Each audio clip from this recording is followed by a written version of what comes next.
Alright. I think it's working. We got audio, we got video, we got music, we got tea. Spectacular. Yeah, beep 1224. That's really, so far, just about the mood of today. Okay, I'm missing one video source. Cross your fingers. In the meantime, if anyone can tell me how the sound levels are, just let me know if it's like too loud, too quiet.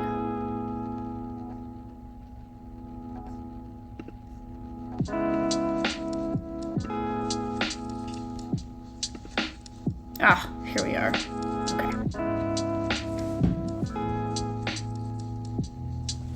Okay, thank you everyone for being patient.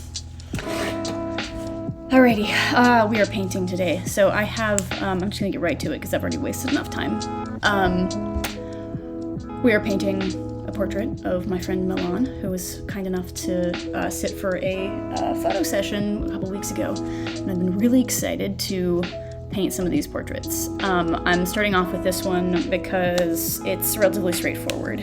I've already done a color study. You can see that up in the upper right side, and that's basically like a little thumbnail. I'll show you the real life version, like this. It's like a small miniature painting that lets me figure out sort of what colors I want where. Often there'll be a sort of a process of deciding what features, what details, what colors I want to keep, and which ones that I want to kind of mess around a little bit with. So you'll see I added, like it's a little bit darker down here than it is in the reference photo.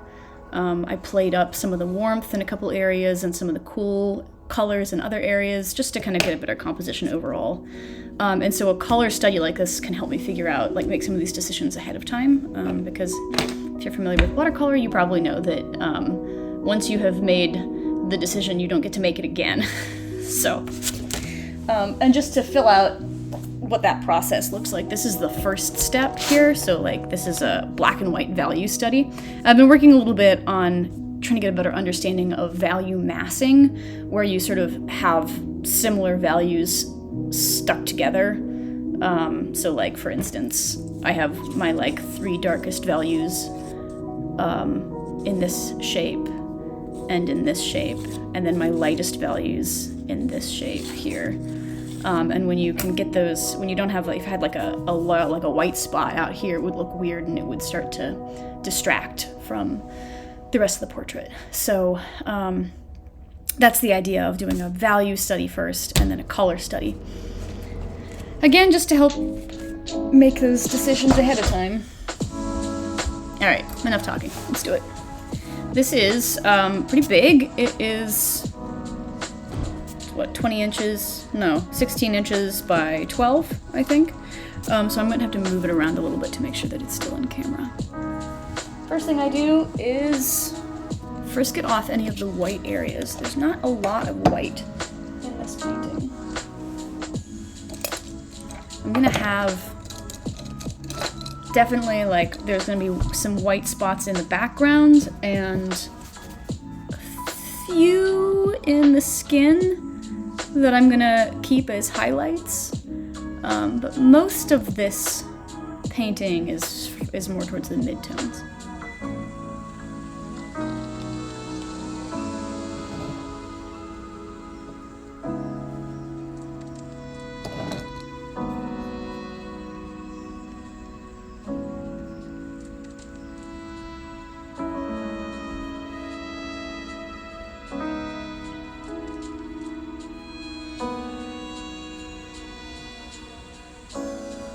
So if you haven't seen this before, this is Frisket. It's a kind of a paintable rubber that allows me to mask off areas of the painting that I want to stay white. With watercolor, unlike with other paints, more opaque paints, you can't paint white back. Once you lose the white tones, that's it. So you have to be very careful of preserving those white highlights from the very beginning. And that's part of why I do those value studies and the color studies, is because I can't decide later on that actually I did want there to be lighter colors somewhere. I'm just gonna take this whole spot. So the frisket works is it basically creates like a rubber layer over the paper, and then when it dries, it prevents any of the pigment and the water from reaching that part of the paper, and then when I'm done with it, I can just peel it off. And then later, if I want to, I can paint over it. So it means that I can have like I can mask off a slightly larger white area, and then if I end up wanting to make that white area a little bit smaller, then I can do that.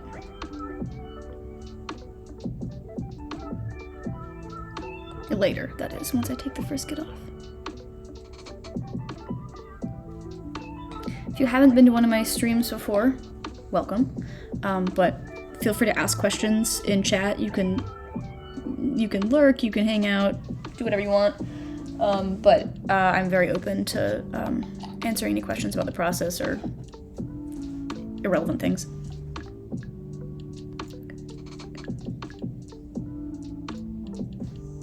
There's really not any actual white on, like white highlight on my model here. But I'm gonna get more depth out of the painting if I take some of those really light areas and I just kind of pretend that they're white. They're light highlights.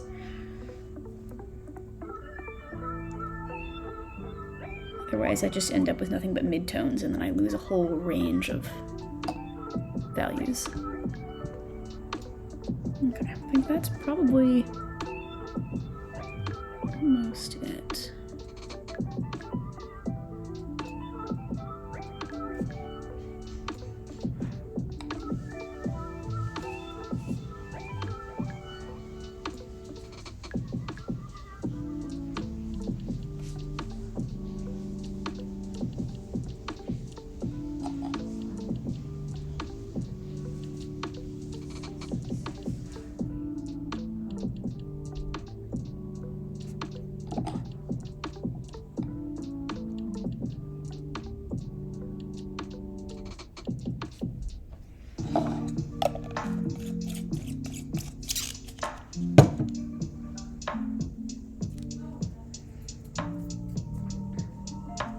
Frisket, when it's wet, is liquid. It smells terrible. And then when it dries, it sort of turns into this, like, kind of booger-like, rubbery texture. So I use a rubber brush like this to paint it on, because if I use one of my nice brushes like this, it gets gummy and gross.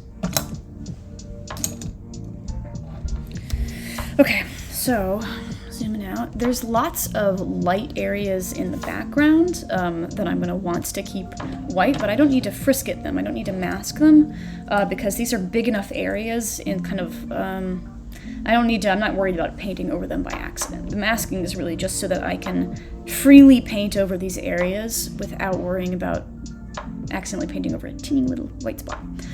So I'm going to just make sure I am clear with myself where I actually want these white spaces to be in the background. Kind of like this.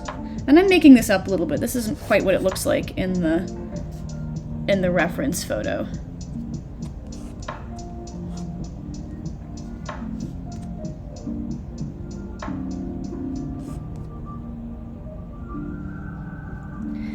The study also allows me to do, the color study and the value study allows me to do a little bit of trial and error. I can find out if one effect looks better than another. I can find out, I can basically get to make some of my mistakes ahead of time. Don't worry, I have plenty of mistakes I'll make today.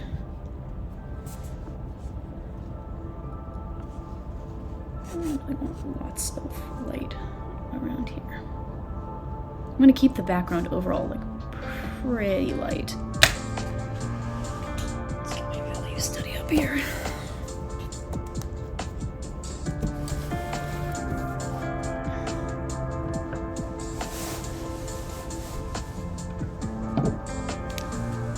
Okay. So we gotta let the frisket dry. It It's almost there.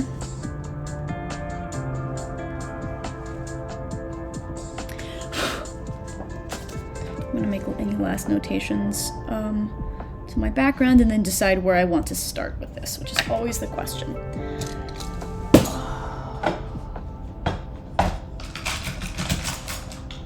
I'm gonna pull out some really big brushes today. That. Texture. This seems fun.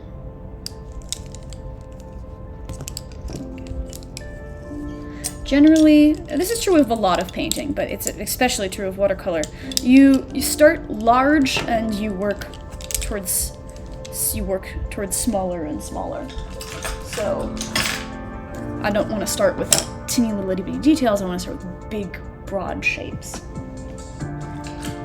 And so, what is that big, broad shape? What are we going to start off with? Let's see. I often tend to start with my skin tones first, because that kind of helps me like nail down some of the values, some of the color that I'm gonna like want to bring focus to in the painting. So I think I'm gonna start off with this whole area and work in some of these nice gold, red, warm colors. Let's start off with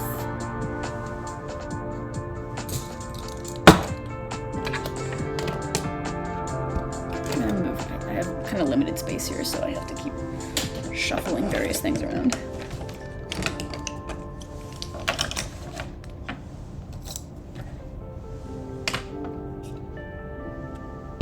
Okay, got my water.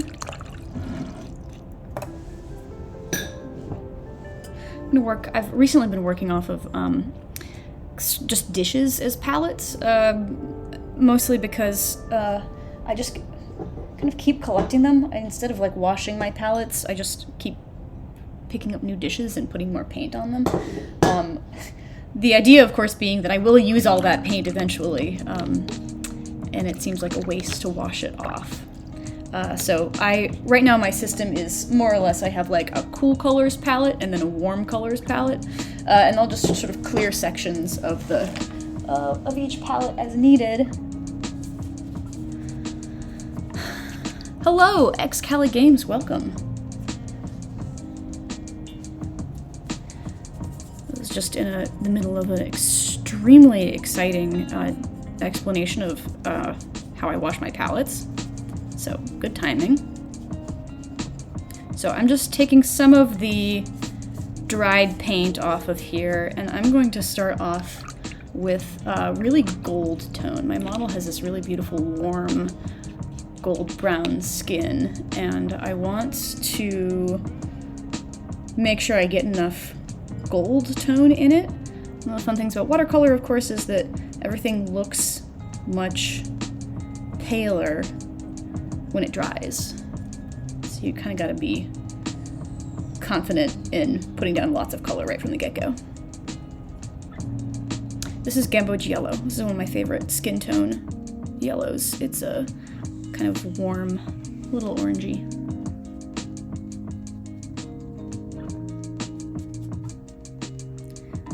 So I'm creating effectively a wet working area here. I'm not worried about my borders or my boundaries very much because everything surrounding this area is dark. And so I can just paint over it. I'm gonna catch this piece of skin over here too to make sure I get some of the same colors in, as well as the neck.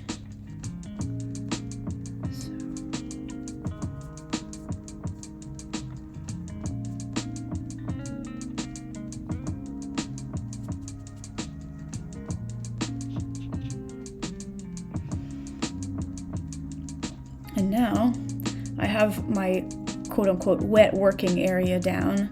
So until this dries, I can drop color in wherever I want it. Zoom into my reference photo. So the nice thing I really like about watercolor is that you get so much for free. You get free gradients, you get free texture. You just have to let it happen, which is of course the most difficult part. So I never like to have a field of flat color. I always like to have a gradient wherever I can, which is to say one area of the shape is darker, or multiple areas of the shape are darker, or a different color, or a different texture than another. So you see I have some areas where there's a little bit more orange, a little bit more of this yellow. And now I'm going to start pulling in some quinacridone red. Quinacridone? I don't know. I've never really known how to pronounce some of these paint colors, which is funny because I teach people and I say these words like over and over again, and you never know which pronunciation you're going to get that day. So this red looks kind of pink to start off with. I didn't like this red at first because it didn't feel like red enough to me. But I have since learned that I'm absolutely wrong, and it's one of the best reds out there, especially for skin tones. So I'm just dabbing this in. It's gonna look like way messy right at first. You're gonna wonder, why are you doing that? Why are you just smearing that red all over the place?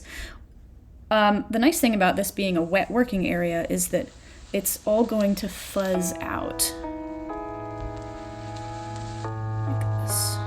Everything is gonna blend together as long as the area is wet. And there will be no hard lines. You'll just get nice soft gradients.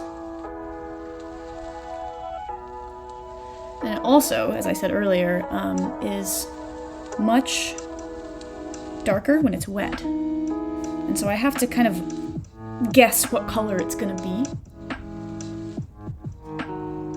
when it dries.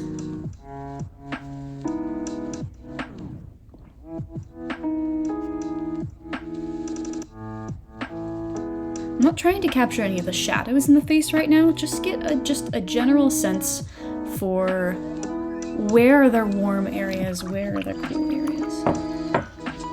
So now I've got some pigment down, I'm going to pick a little bit of it up. Anywhere where I want it to be a little bit lighter. Just like this. And again, just like when I'm putting pigment down, as I pick pigment up this way, even though it might create a hard line at first, but it will not stay a hard line because, again, everything fades out while it's wet. You get everything is very fuzzy.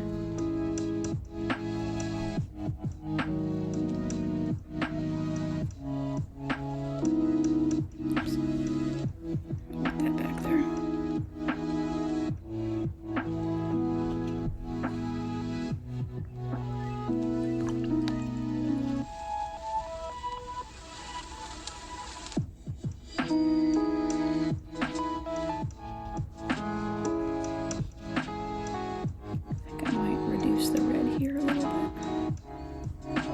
I'm just using what's called a thirsty brush, so I wash the brush off and then dab it on my filthy little towel here, and then I can, when I touch this to the paper, instead of depositing color in water, it's actually going to pick up a little bit of that.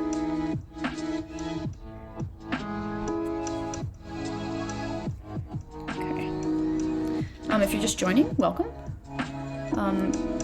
This is the beginning stages of a rather large portrait, and if you have not been to one of my streams before, or if you have not watched the process of watercolor portrait painting, just understand it gets really, really weird before it gets good. So, welcome for the ride. I'm gonna make sure that I'm catching this little blush of pink right at the tip of my model's elbow. Okay. Pick that up, doesn't need to be there.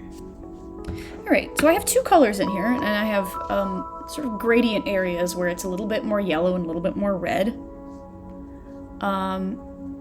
And I may add a little bit of a third color to add some additional depth.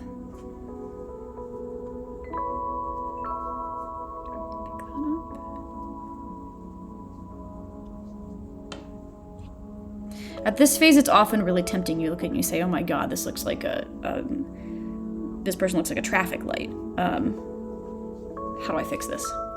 And the answer is it's probably, if you think it's too dark at a stage like this, it's absolutely definitely too light. So I've just learned through repeated experience that if you're a little bit scared about how intense it looks, you're in the right track. If you look at it and you say, yeah, that seems like about the right color, way too light. Picking up a little bit more twin red. Dabbing that in here. And if I add more concentrated pigment, you can see here I'm picking up directly from the pigment right out of the tube. So it's quite concentrated. It moves much less quickly in the paper. And this is just a diffusion, property of diffusion. So the wetter the paper is, the more movement you see, the more that things fuzz out and fade. And the more concentrated the pigment, oops, look that in. The more concentrated the pigment, the less movement that you see. So it more or less stays where I put it, which is a rarity in watercolor. Okay, I'm not worried about the shadow all along the side of the face because that's going to get painted over with my next layer.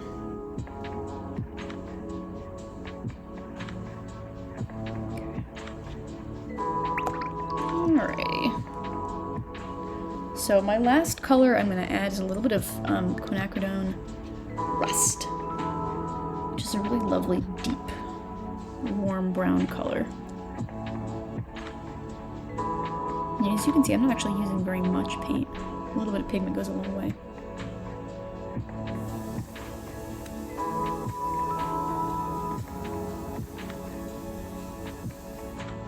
And this is going to combine. I'm getting a little dry here. If I start to see that things are kind of drying out in my wet working area, I often mist it because as you start to, there's this kind of danger zone with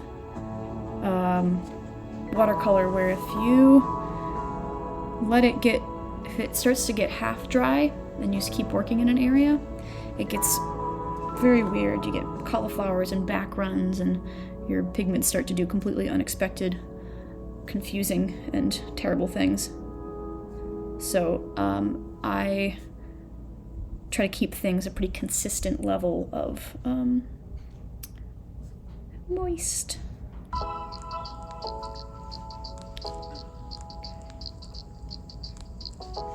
Bring a little of this. And as the paper dries too, I have an opportunity to keep the pigment, prevent the pigment from moving around too much. So the two things that are going to prevent the pigment from moving is going to be the paper is drier or the pigment is more concentrated.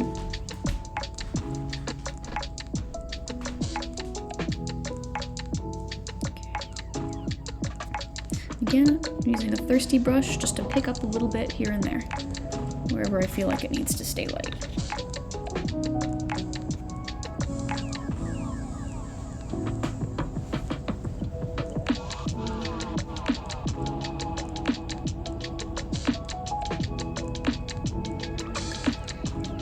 So this elbow is kind of tough. I was struggling a little bit with the chunk of elbow that's visible in the background, because if I have it be the same value as the face, it's going to look like it's on the same level as the face, and it's not. It's set behind. It's in fact a little bit lit with some of this cool kind of blue teal light that's coming in. So hopefully this works. I'm hoping to add just a little bit of phthalo blue, which is this kind of beautiful teal color, and just let that mingle in here, and that little bit of cool color will hopefully, once everything is said and done, help to send that elbow to the back.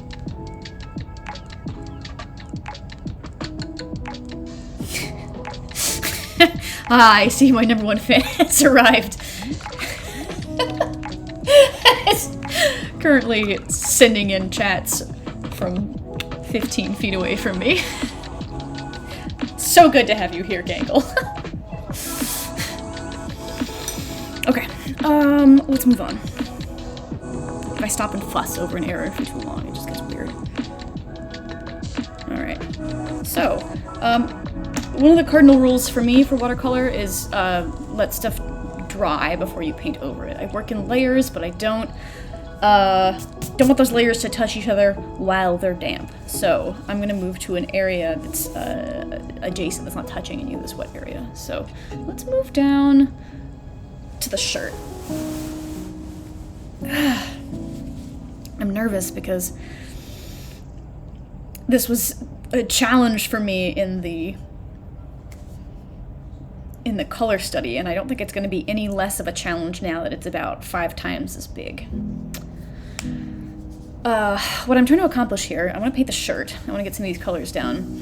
And keep it very loose, because I don't want a whole bunch of detail down in the shirt, because the shirt is not the important part of the painting. And my biggest struggle as a painter tends to be in not putting in too much detail, in letting things be loose and expressive. I have a tendency to like to render things really precisely, which is great, but if you render an entire painting, an entire portrait very precisely, it's extremely boring, because you don't know where to look in it. Your attention is being dragged everywhere. Okay, I'm gonna shut up. Wish me luck. I say I'm gonna shut up like I'm actually gonna shut up.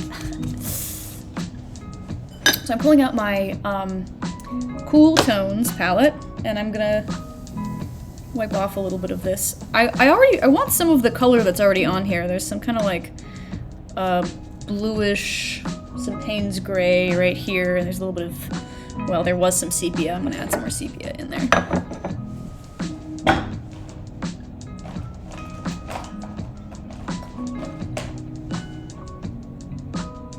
Sepia.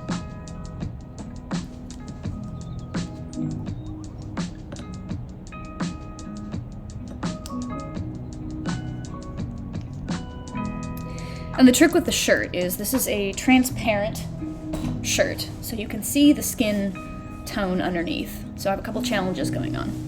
In the upper left corner of the shirt, you have a lot of reflected light coming in from outside, which is kind of a cool blue light tone.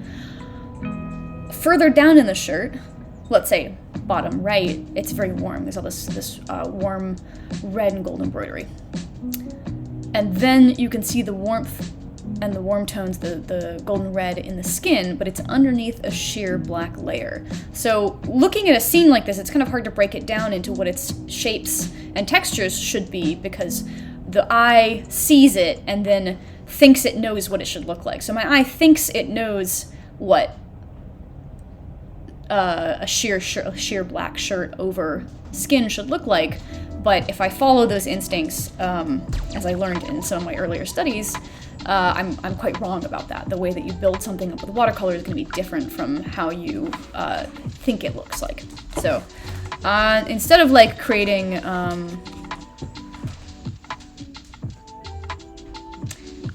like a layer of warm covered by a layer of dark, I'm going to try to create the correct tone straight off the bat. So I'm zooming in on this, and I see that the shirt color is kind of a purplish, orangish deal, where the skin is visible through it.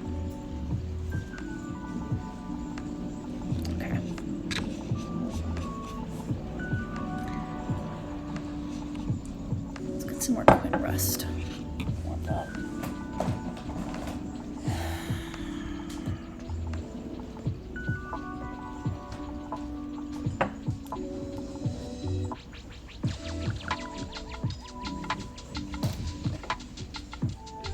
I'm using a big brush.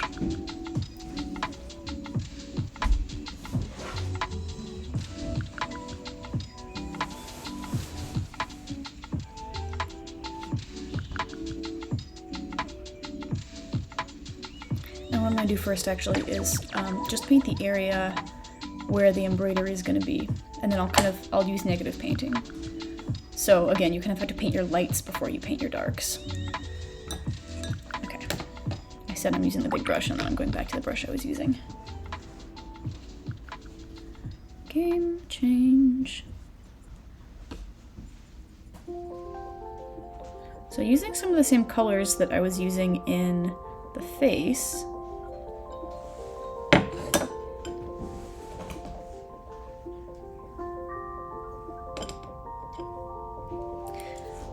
I'm going to use some of these same colors, but down here in the shirt. That's going to create a little bit of continuity in the portrait.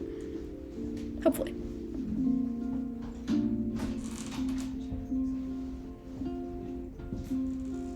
So, here's my shape. And again, I'm not trying to paint each of these individual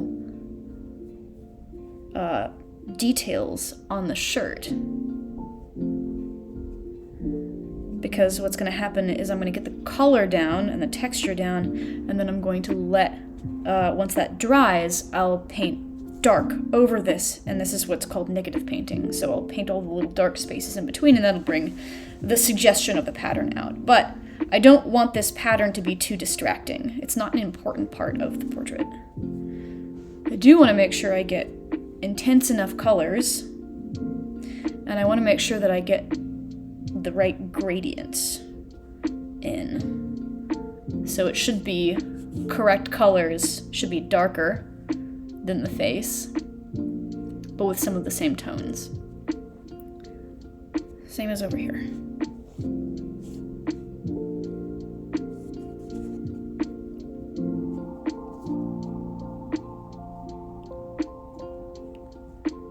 Just like that. So I'm really gonna need to work some pigment into here.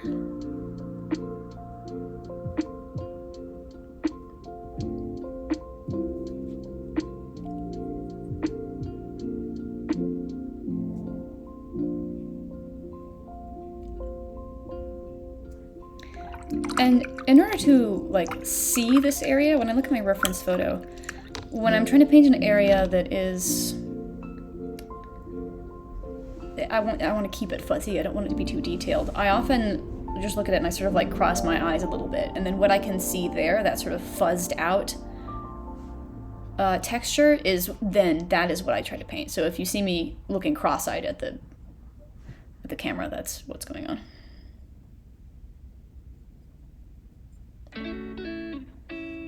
Drop in some more really strong red in a couple areas.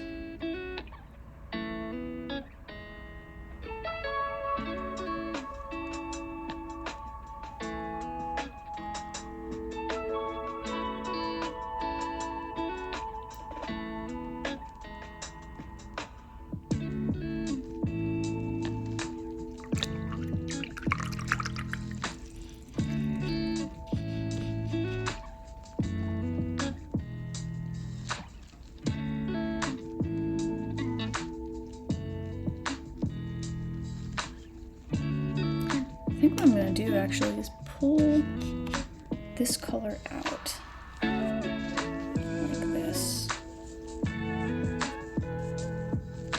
and let this form some of the tone underneath.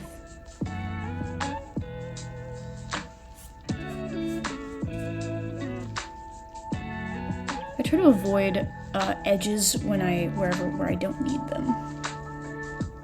And this is one of the things that watercolor gives you that are a little bit different, I think, than other types of paints, is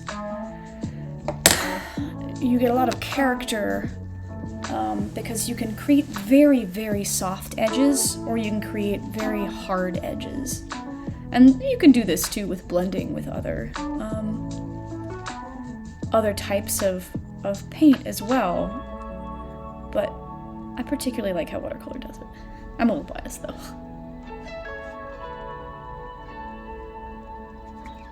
I'm not going to try to get the depth that there is in this area behind the shirt, but I am going to try to put in the underlying colors. And same here, before this area dries, just to soften that edge, because I don't need there to be an edge there. Just like that.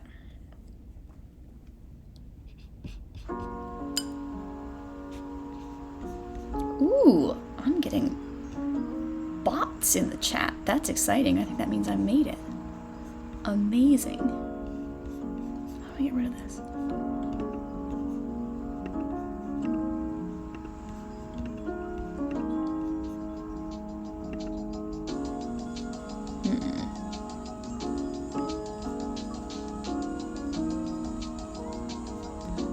I literally have no idea how to get rid of a message in chat. Just ignore it, guys. Okay, so on the other side of this shirt, we have all this pale, cool light coming in. So my phthalo blue is coming back in. And I want to keep this pretty light, but not too light, because as I found out in my value study, I kind of need to keep the values similar in this area.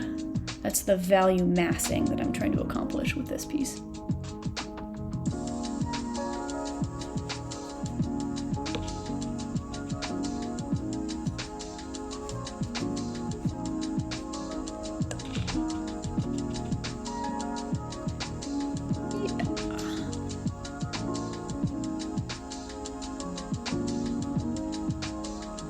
Again, instead of creating like flat areas of color, whenever possible, I'm trying to add a gradient, even if that gradient doesn't really exist, like in real life.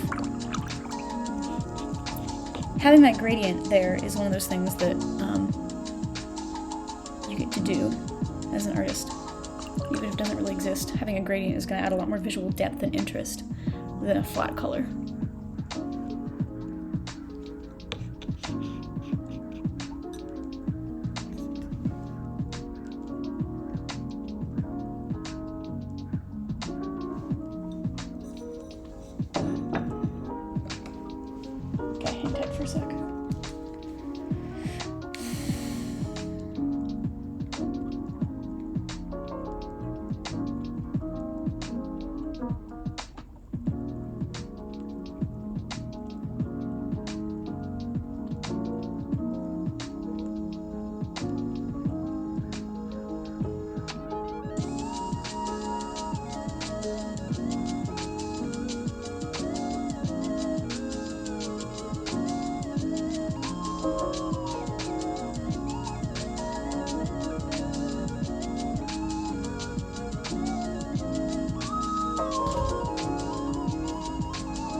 Chill hop until it stops being chill.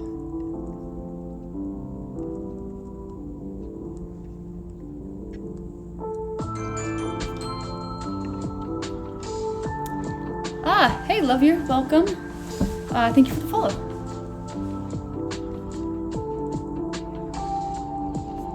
Alright, well, I haven't been able to figure out how to get rid of this bot message, so that could just be part of the scenery.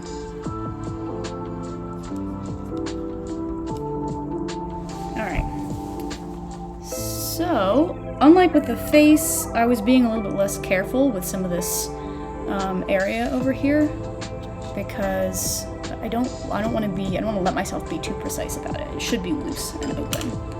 So, I'm more trying to get some of those underlying colors down. Let's move on to some more background. And again, I'm trying to work in areas that are I don't want to work next to a currently wet area unless I'm trying to get those areas to meld. So I'm going to move on to the background. Let's pull this down a little bit. The background is a little tough. I give myself I let myself experiment a little bit in the color study. And what I know I want to do is keep a little bit more white in it than what there really is in the background, because that's going to help the figure to pop. So I'm going to try to keep white kind of around here in this area, while still getting in some of these colors, the blues and the yellow, and some of this rust that's coming in from the background. So, wish me luck. We're using the big brush. I'm using phthalo blue.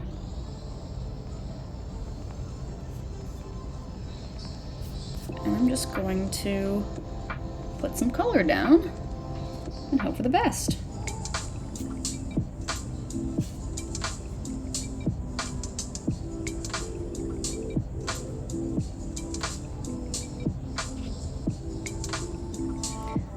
I'm being a little bit messy about which colors I'm picking up. I have a couple different blues on this palette here, and I'm just kind of letting whichever ones volunteer themselves come out.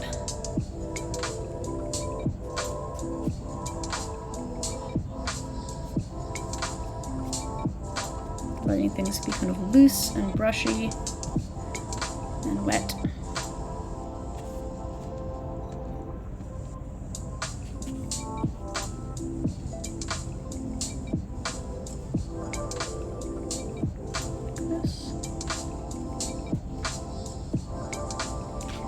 And now I want to mix in a little bit of other colors in here. So I pulled in some yellow in the color study.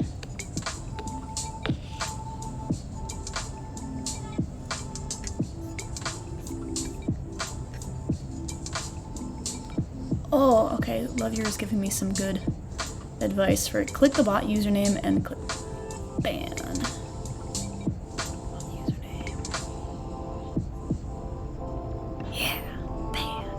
Oh, that felt so good. Thank you. Sweet. Thank you. I appreciate that. Yeah, okay. So I pulled in some yellow in my color study, so I'm going to try to get a little bit of that in there, and that's going to hopefully help to like kind of create a consistent flow of warm tones in the piece. Wow, I have other colors on that brush. This is why you got to wash your brushes.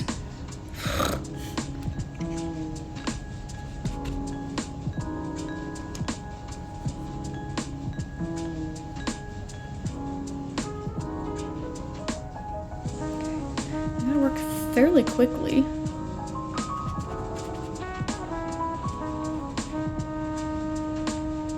fact, I'm gonna mist this a little bit so I can still take advantage of the soft textures that come out of working wet like this.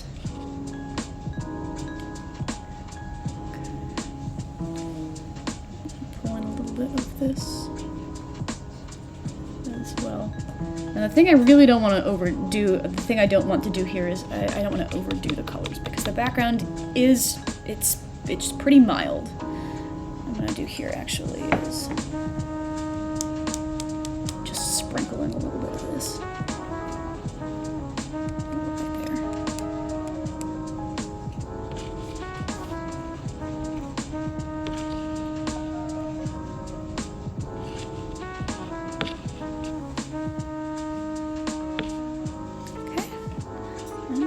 I'm going to pull in a little bit of Payne's Gray, which is one of my very favorite. Oops, I don't think I want that there. One of my very favorite pigments. Just has a lot of character.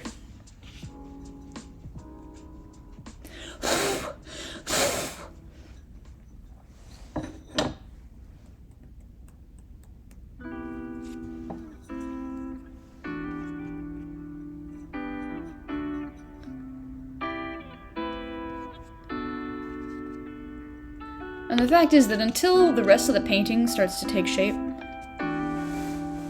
it's gonna look kind of odd. And so I just have to expect that. I'm gonna get a little bit of these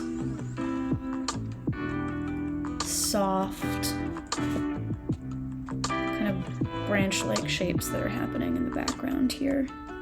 Using this wide, flat brush. Just the hint of whatever's going on there. And I've been quite liberal with leaving white spaces in here, because again, you can't really undo. Once you paint over white, that's it. You gotta live with your choices. I want a little bit more here in this zone, just like that. again, that's going to help. This worm is going to help talk to some of the worm in here. And let's get this area. I'm going to re-wet this area right here. So I can get smooth gradients. Let's see. I'm referencing my color study right now to see. That's like way too dark. Like that. Just a little bit. Cool. Okay. I feel pretty good about that. Our chaotic background. Good where it is. I may choose to add some kind of texture, like a splatter texture later when it dries. Welcome, Corporate Crow. Yes, you are absolutely right. Working with watercolor does make things look really weird until it all comes together. Painfully so sometimes, especially when you're working with portraits. There's always this like very, let's say very adolescent phase for portraiture, where things are just, they're just uncomfortable. When I teach my students, when I work with my students, like half of what I'm teaching, I think, is just like, here's how to persevere and hold on until you've gotten to a point. You just have to believe in the process.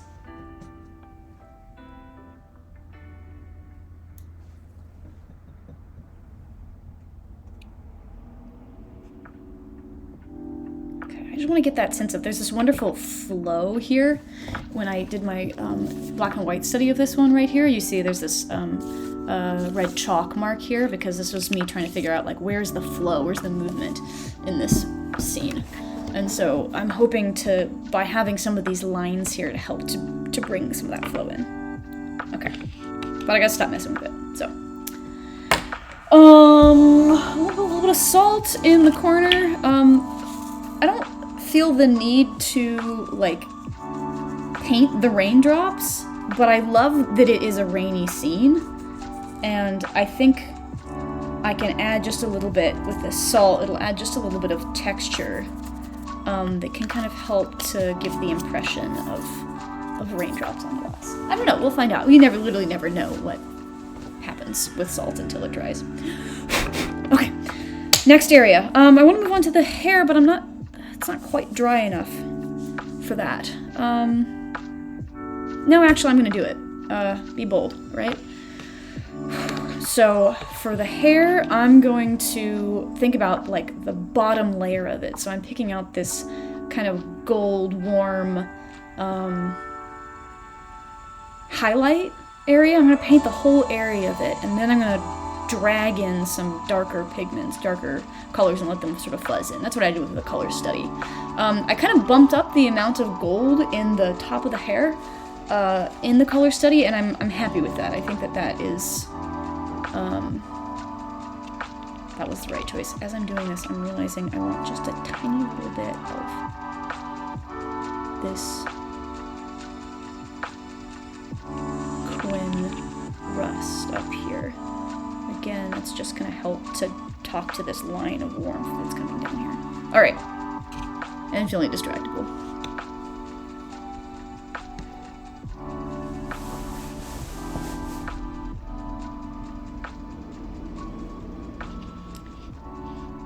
So. And then after this, I think we should be able to go back to putting in details on the face, which is always the fun part. So if you've persevered until now, you'll be rewarded by less loose, more precise painting in just a little bit. Okay. Yellow. Some of the Quinn rust that's already on my palette. And lots of water.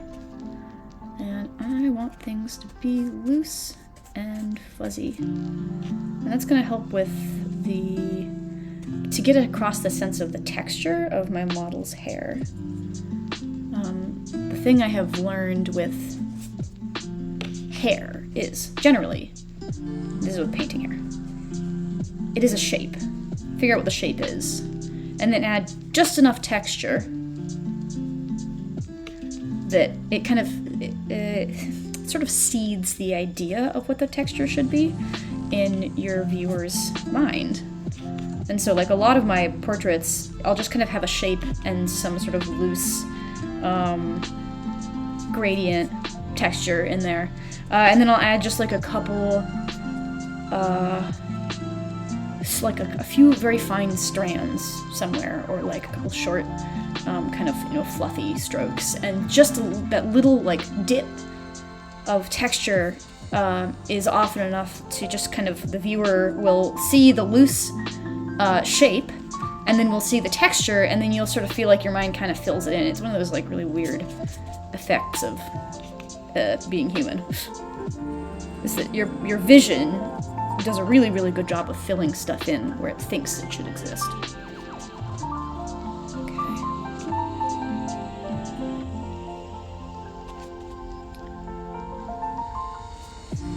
So I'm gonna break up this line here.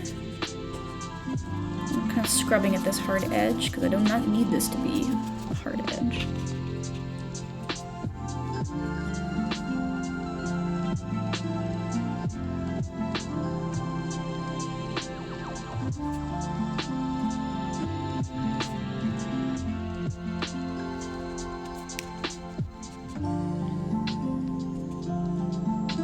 Okay, so now I have a big, very yellow mass, right? This is one of those awkward phases. We're gonna add some other colors and deepen certain areas of it. Not to sound like a broken record, but we want to make a gradient anywhere we can. Gradients are more interesting than flat colors. So I'm just kind of getting a sense of like, where is the light warmer? It's warmer and darker and deeper down here.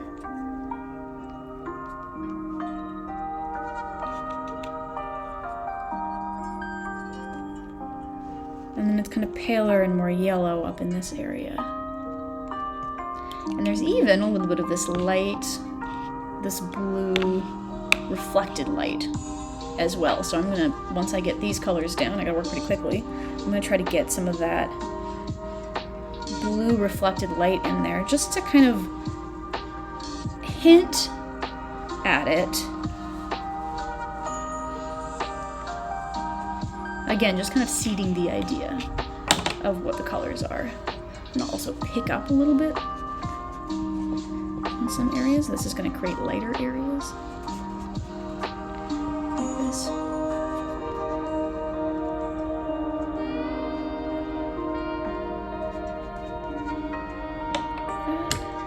I found in my color study that I really wanted a little bit more darkness behind in this area. What I'm painting right now is the backlighting on the hair.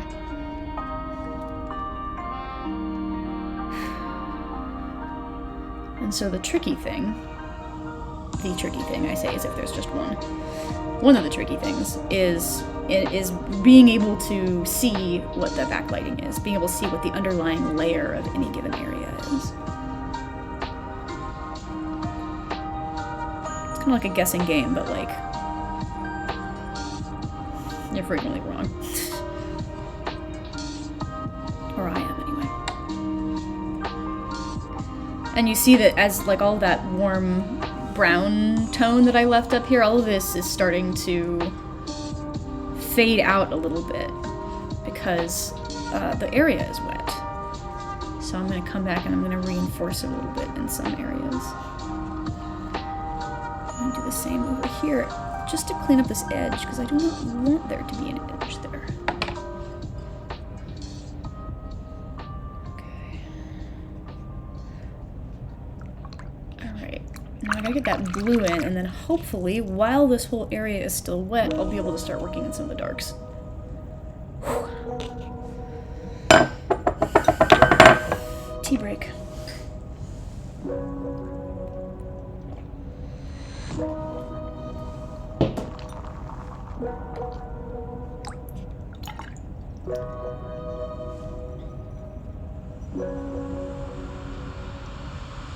And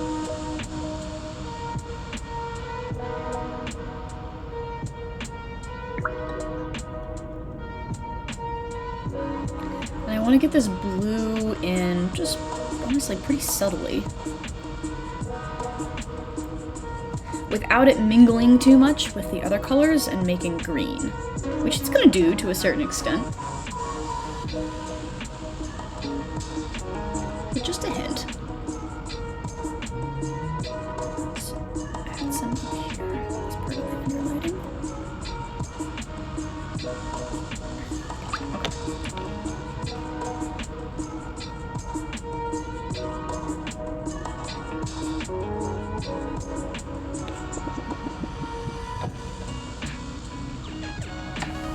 Alright.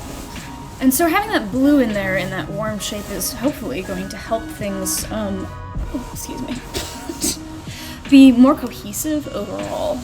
So one of the tricks to having a coherent painting is that you don't have, your parts aren't all arguing with each other. And so using like a limited palette is a good way to keep things cohesive.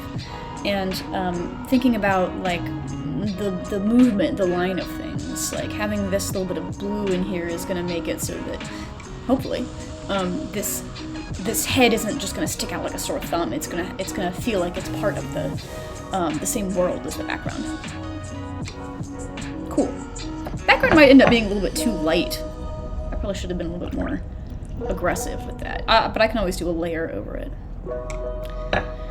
Okay, let's see. I want to get some of the really dark darks into the hair, I think. I like to be really cautious of putting in dark colors and dark values too soon, because it can start to blow out your other colors. And let's see. It can make it hard to see what your other tones should be. But in this case, we're just going for it.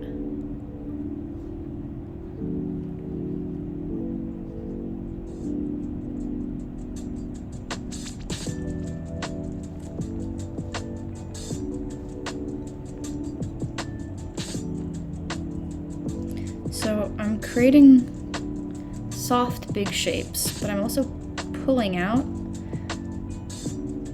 the edges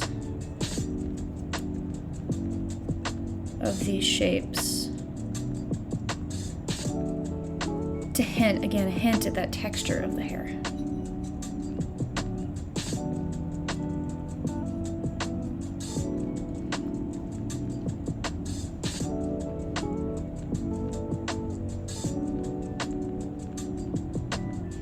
I'm using the end of the brush here. I like this better than switching to another brush just because it's faster.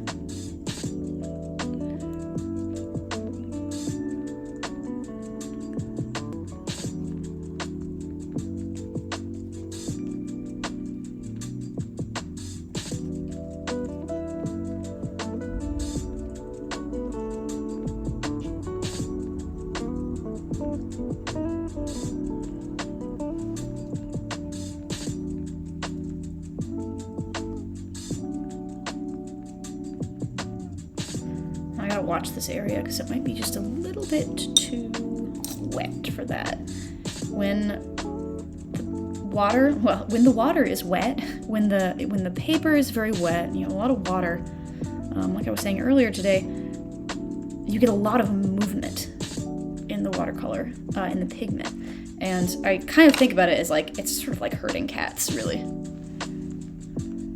And sometimes you don't want the cats to go everywhere. And have a little bit of control over where they go. And so, oops. Oop. All right, can't think and paint at the same time.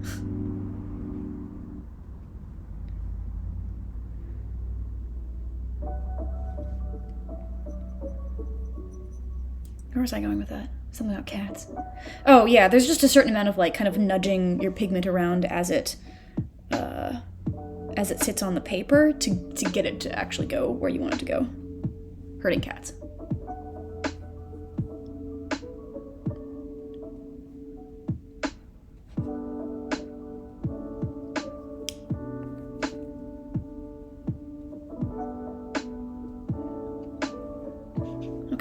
So you see how the edges of this hair, like I haven't really had to add a lot of texture. I'm not like trying to paint each individual curl, but just by giving an edge to the shape of my model's hair, now you're starting to see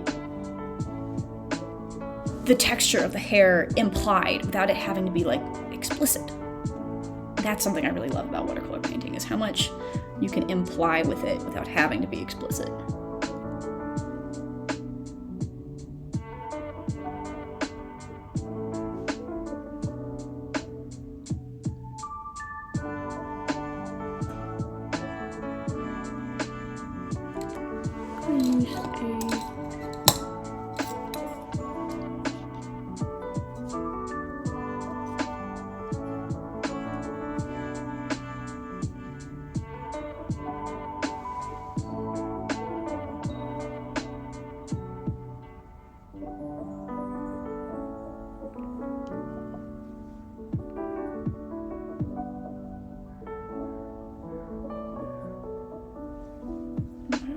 Too much chaotic.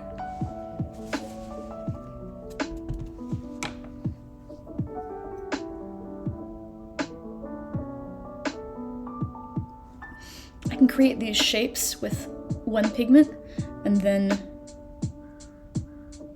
dip just a little bit, drop a little bit of another pigment in there, and it'll kind of spread out nicely.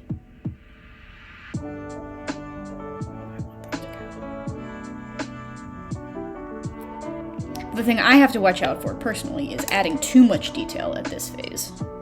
I'm always very tempted. I say, oh, that's a nice texture, I want to put it everywhere, and then when you put the texture everywhere, it's no longer an interesting texture because it's everywhere. So, who knew?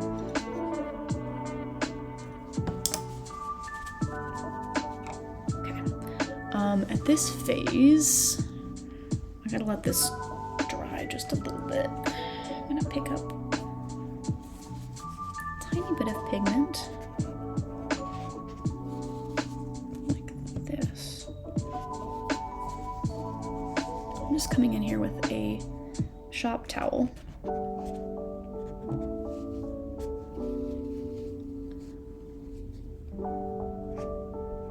Picking up some of the pigment. As this dries, and hopefully I'll be able to catch it at the right time. As this dries, I will try to, there's like a perfect phase where like when it's just the right level of wet, where I'll be able to pick up some of that pigment and not immediately have the water run back into that zone, but we're not there quite yet. And it's always kind of a bit of a trick to catch it at the right spot, especially if you're trying to talk and paint at the same time.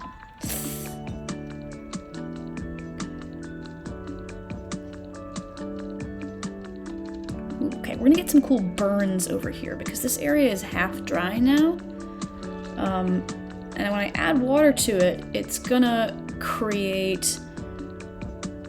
The water will kind of pick up some of the pigmentation that has already landed and started to bond with the paper. It's gonna pick it up, it's gonna move it around, and you get what's called like these cauliflower burns.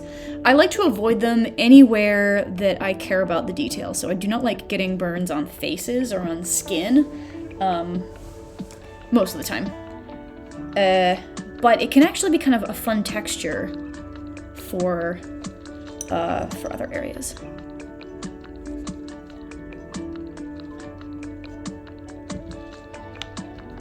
So we'll see what happens. It's definitely not dark enough over here, but if I put more pigment in right now, it's just going to turn into a swamp. Okay.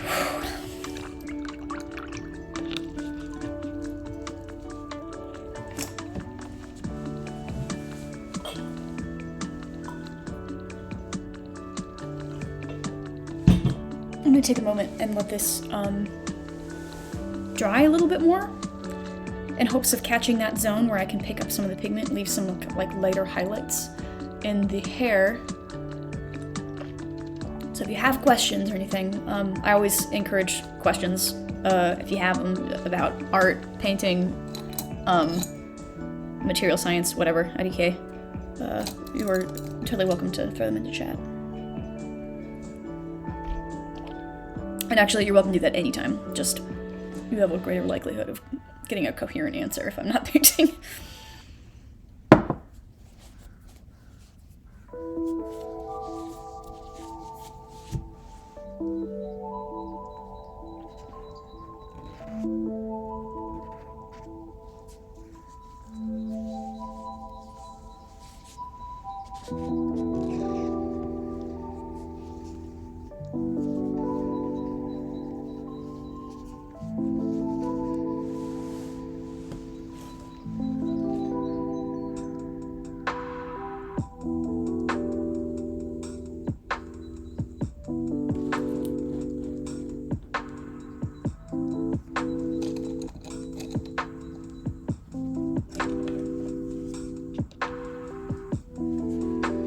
Hi Miranda, good to see you again. That's a great question. How much is working temperature a factor in how the water moves? Like, is it ever too cold to paint? Really good question. It is too cold to paint if my hands are really cold. Or if the water freezes. I have some friends, a friend who's an oil painter who likes to do this like absolutely insane plein air, which is like French for painting outside, I guess. Likes to paint like snow scenes. And I don't know how she does it, but I think it has something to do with the fact that oil paint doesn't freeze. So if your watercolor is actually freezing, you will have a bad time. Purely from like a comfort perspective, if it's too cold and my hands hurt, I won't be having a good time. But more of a problem, I think, is if it's too hot. Like, I'll often turn my heating off since my vent is like 3 feet away from me. Because I get less time to paint things. Sometimes you want a little bit. The rate at which things are drying has a really big effect on what effects you get. And so if it's drying too fast, I don't have time, or I'll have to miss things too often. So there's times in which I'll adjust the ambient temperature of my house a little bit to give myself more time. The same way that sometimes when I'm done and I want something to dry quickly, I'll grab a hairdryer and dry it off a little faster. Okay, so now let's see if I can pick up.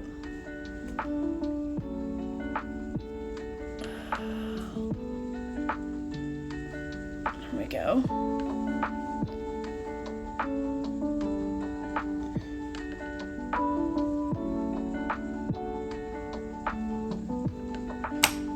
Slightly harder brush so I can pick up some more.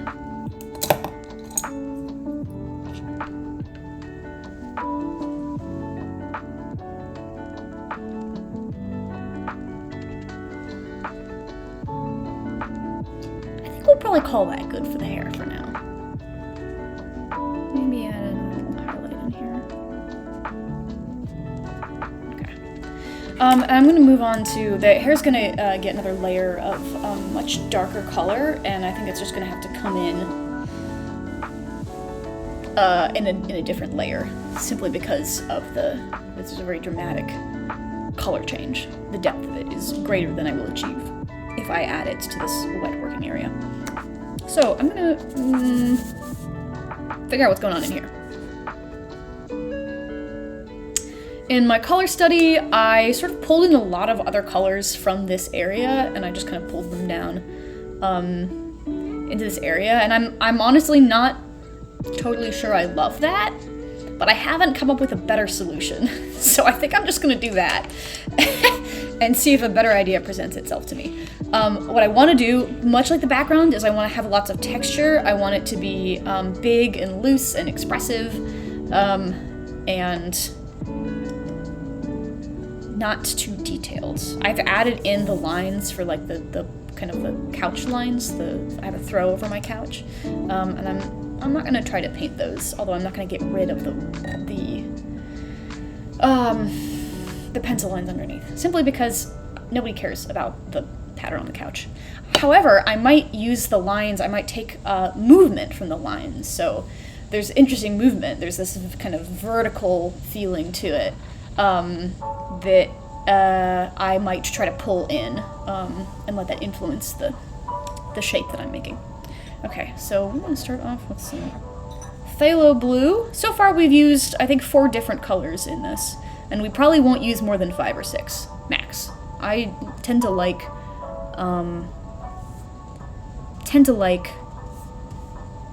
more limited color palettes, in part because it's just a really good way to make sure that your painting is coherent.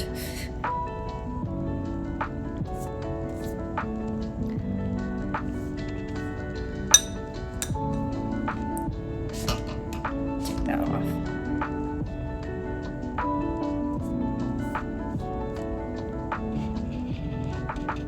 Okay, mix in some.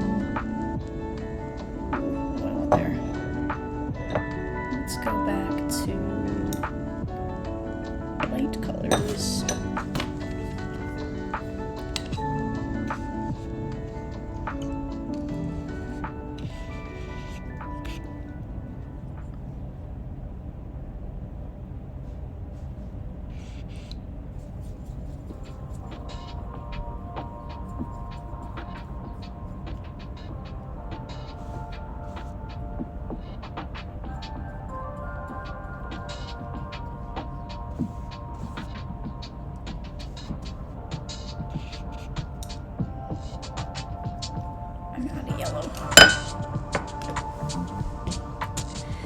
So again, with that limited palette, I tend to like to use like one yellow, one red, one blue.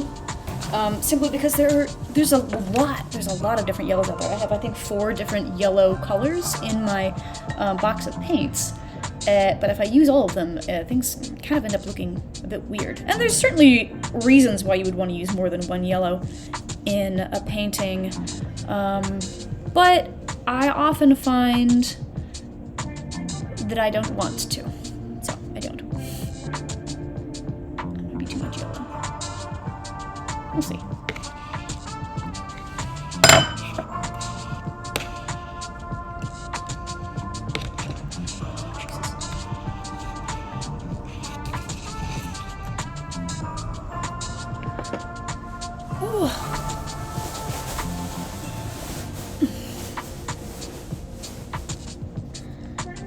Alright.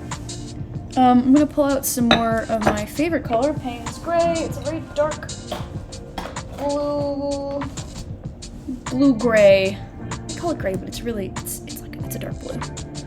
This is my very favorite dark colors. It's perfect, honestly. It's just, never was there more perfect a color.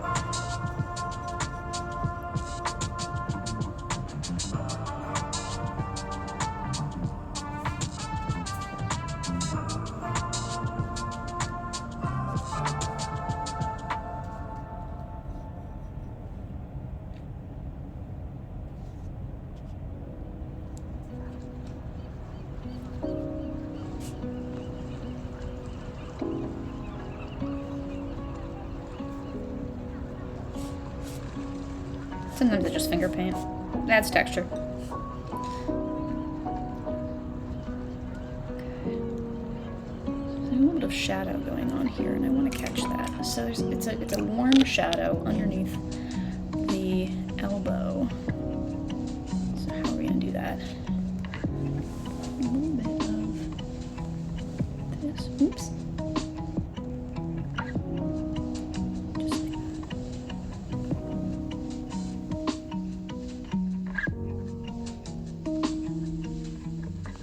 Again, I don't care about any of the boundaries or the borders right here because I'm just going to paint over that with a darker color.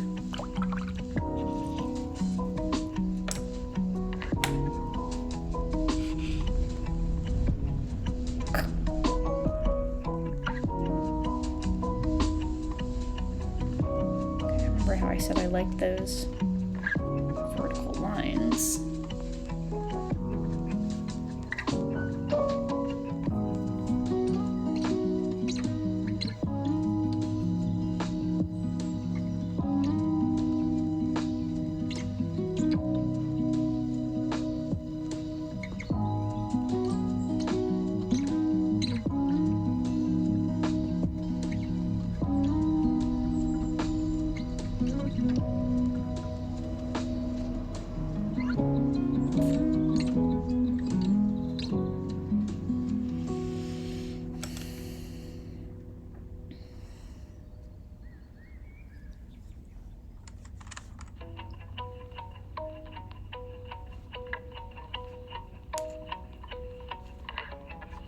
This might be a bad idea.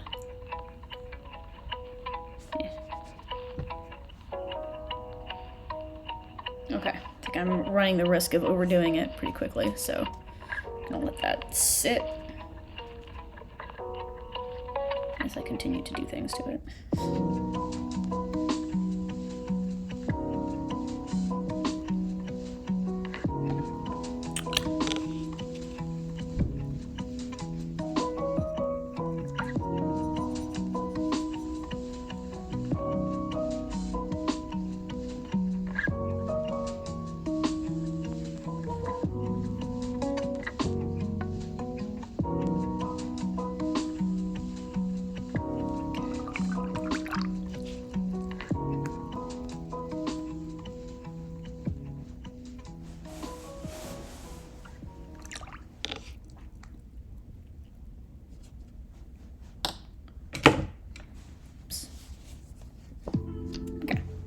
Moving on to the next zone.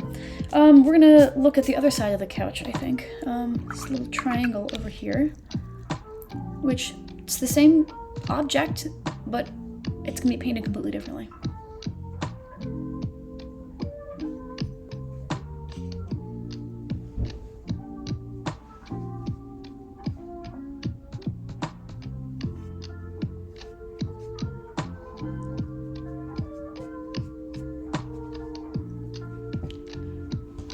Oh, I hope I didn't mean to leave some white there.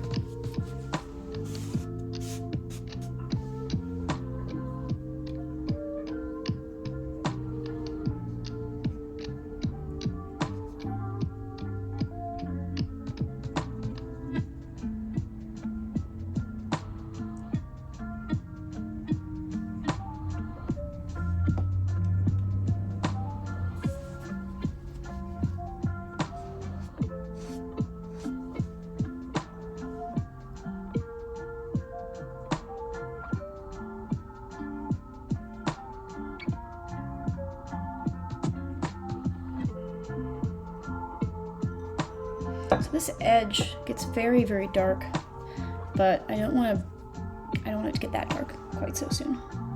I do want to clean up that edge. So we're just gonna start with that. All right. I said we're gonna work on the face. I think it's about that time.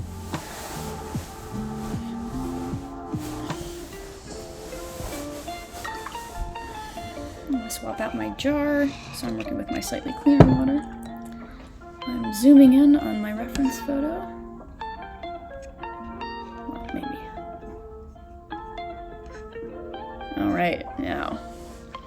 So the trick here is to see everything that's going on in the face underneath the hair. The hair is very distracting. I gotta scoot.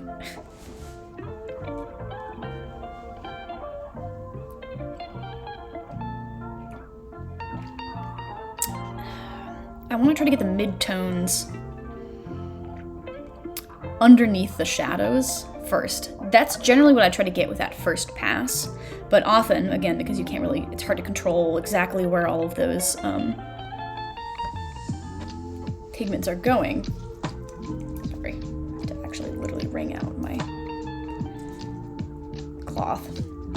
Because it's hard to control where those pigments are going when it's super wet. Often I'll kind of have to come back and add a little bit more pigment here and scrub a little bit of pigment there.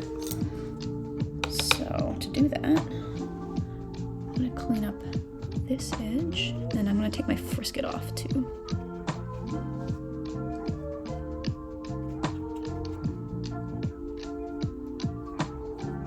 I don't want hard edges around these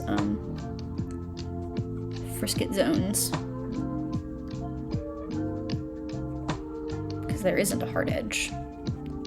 It's just like a very chill highlight. So by picking up that little edge of pigment, it'll make those light areas less obvious. Let's zoom in a little bit.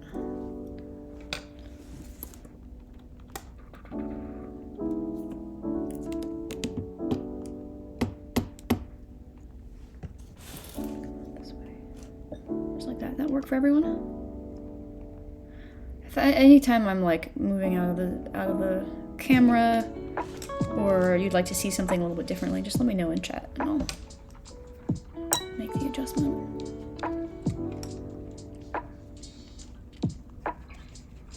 To pick up watercolor, I'm using a stiff, short bristled stiff brush here, and I'm just gently, with a clean brush, picking up a little bit of that pigment.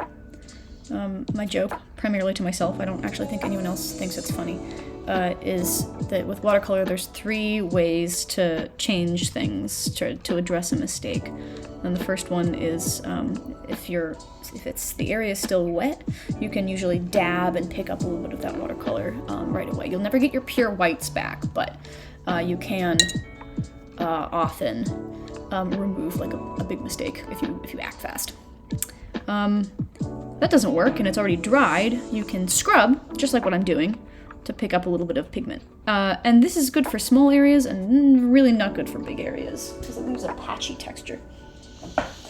And then finally, the third method for dealing with a mistake is the most effective, 100% success rate, and that's just to give up. To give up and accept that what has happened has happened. and live your life accordingly. That's it. I'm gonna pick up this frisket now. I used to have a pair of tweezers down here, but I think they migrated. So to pick up the frisket, I just bat at this kind of like a cat. Pull that back, and I don't want this edge to be here either. There we go.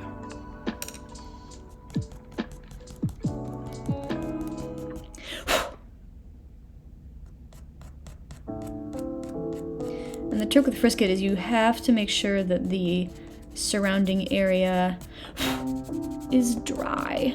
Otherwise you just get a big smudgy mess. Or you can be extremely careful and try to peel it up with your nails. There we go. Alright. Almost. So I don't think I have any more frisket on the face. Cool, let's get some of those mid-tones in. Back to my warm palette.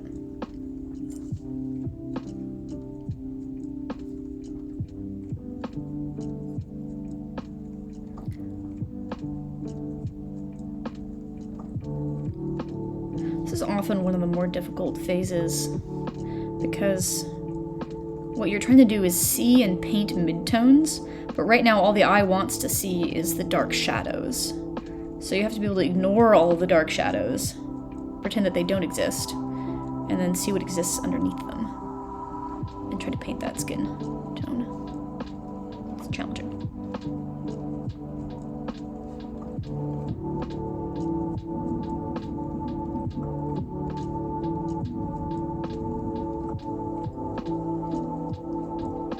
And midtones tend to be pretty subtle too.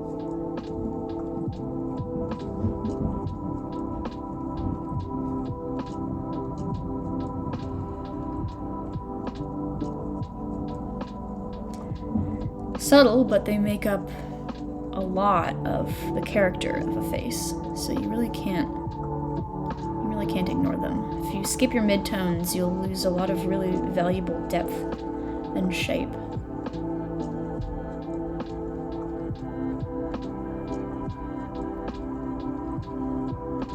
You'll end up what looks like a very high contrast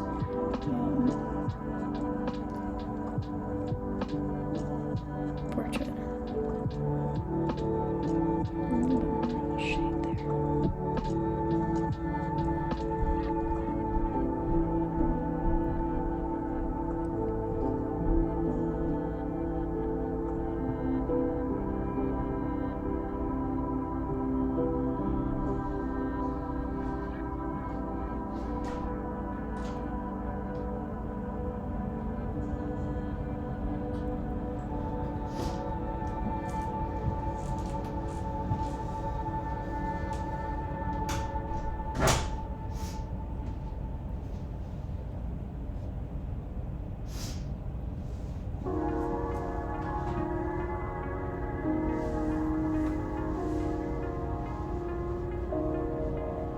And of course things will be very awkward until I actually get the features in. So until we have lips and nose and above all eyes and eyebrows, you just kind of have to persist through this phase. So there's something on the, it's probably hard to see in the reference photo I have up here, but on the underside of the chin there's a little bit of reflected warm light from the shirt, probably?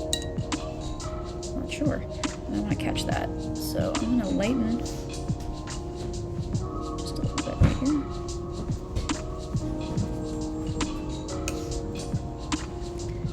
And add a little spot of blush.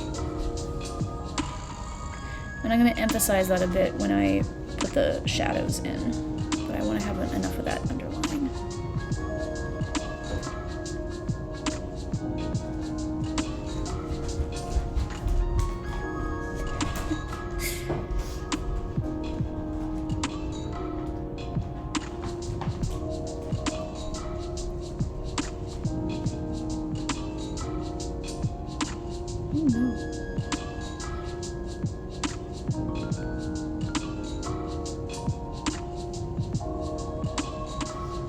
as I put this first layer down for the lips, I'm trying to see what the palest pink is, and then take that.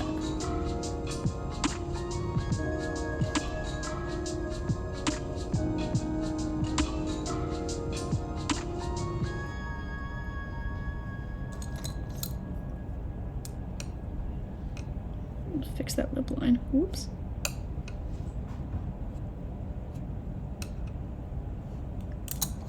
Okay.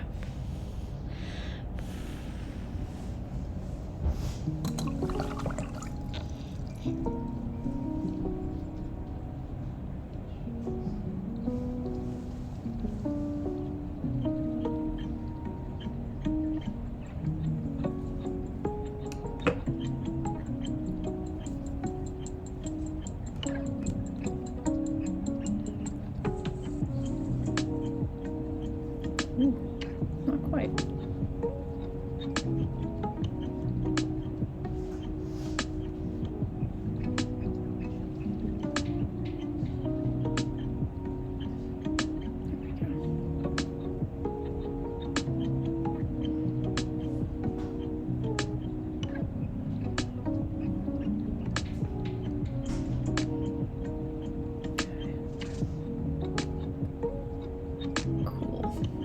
So I don't want to forget the neck. It's nice that this model, there's no ears to think about with this model. I tend to always forget to paint the ears, but there's no ears to forget to paint. So what can you do? It means I'll have to forget to paint some other area.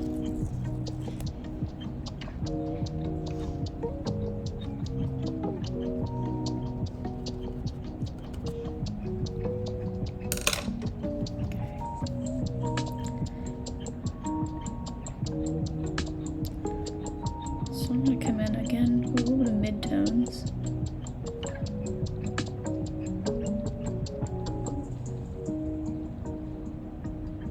A little bit of shape to the neck.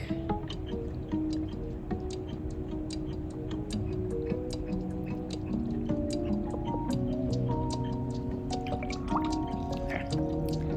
Now, we let this area dry.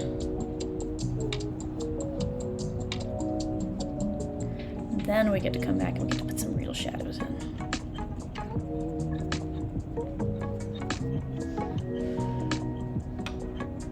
Cool. In the meantime, what happens next?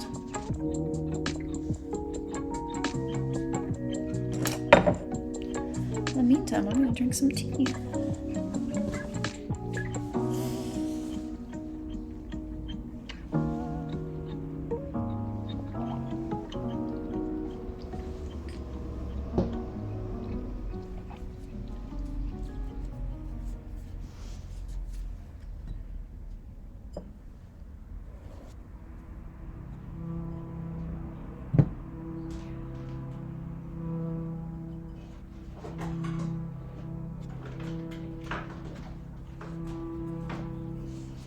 Picking up a little bit of pigment here, just using a wet paper towel.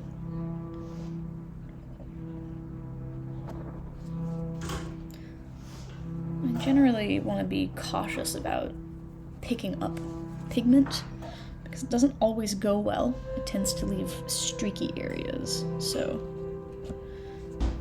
whenever possible, I prefer to simply not put down pigment, too much pigment.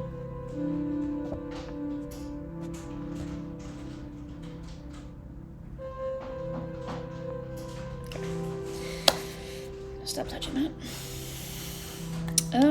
Next up, I just really want this to be dry so I can paint those shadows.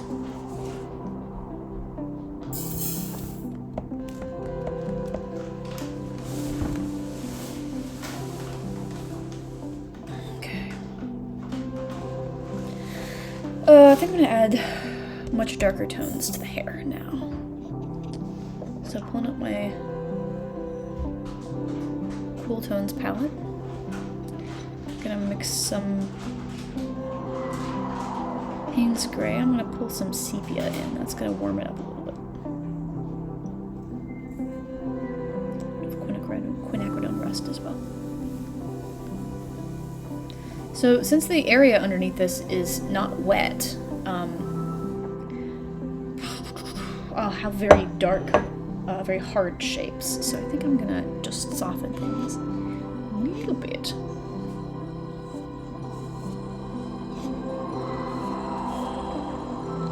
I'm just using clean water to gently paint over this area so that my pigment can fuzz out a little bit instead of having hard edges. And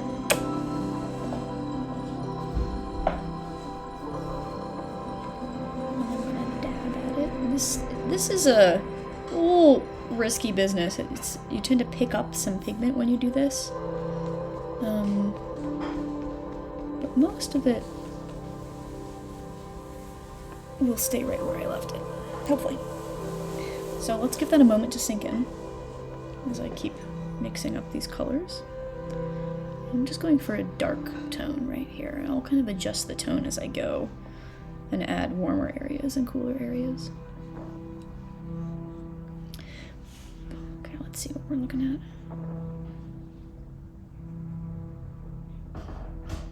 Yeah, there you go.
This whole area is going to be a little bit odd until I get the shadows on the side of the face in, and I don't want there to be too much pigment lying around quite yet, so I'm blotting just a little bit of that right there.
Create some kind of puddles here, and then I will pull out blue texture.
Texture, which I might have just done.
I don't want to let the hair get too complex, because again, it should just kind of be a big shape with some texture suggested.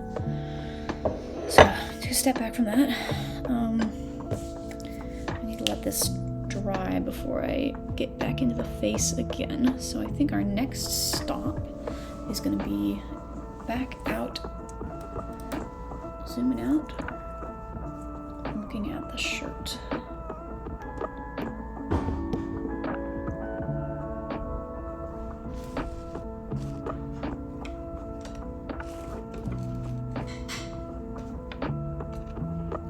Big brush.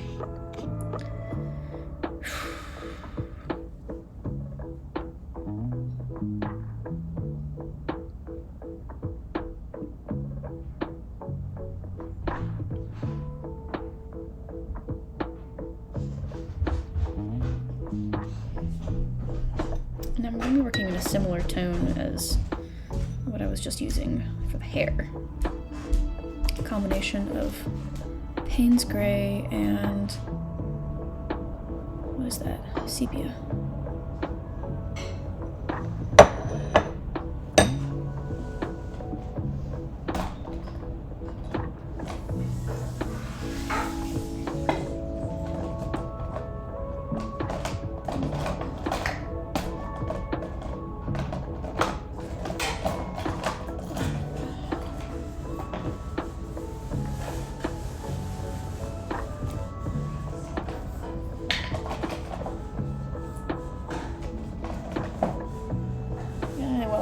My Payne's Gray somewhere. No idea.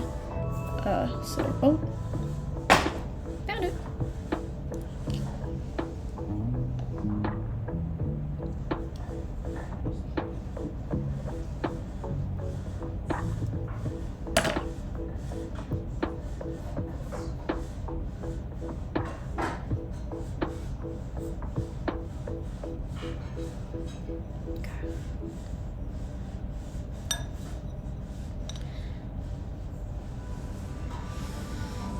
So, now my goal, again, get the shape, get the right values, don't put too much detail in.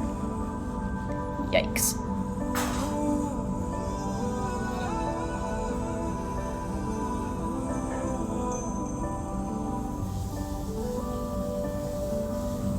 And don't paint over all the red that I want to keep. That's me for a lot, really.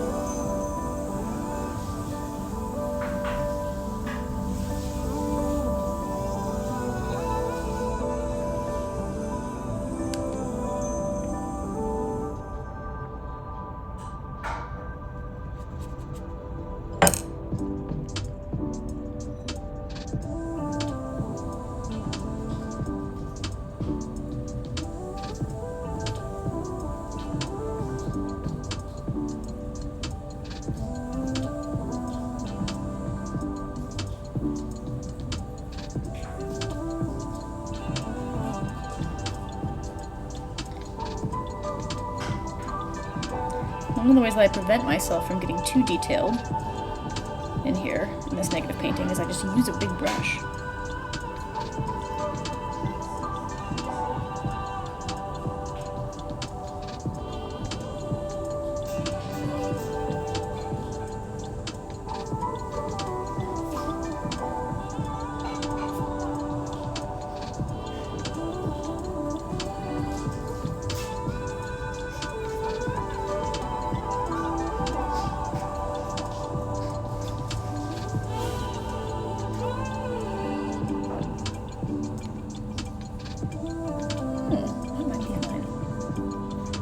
So the first thing I'm going to do is I'm going to tint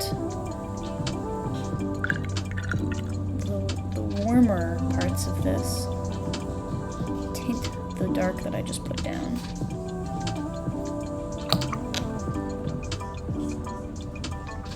With some twin rust and a little bit of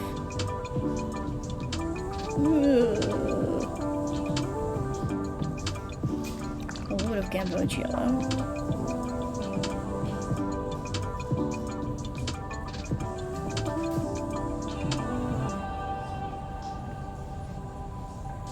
And hopefully that will help to show the warmth of the skin underneath.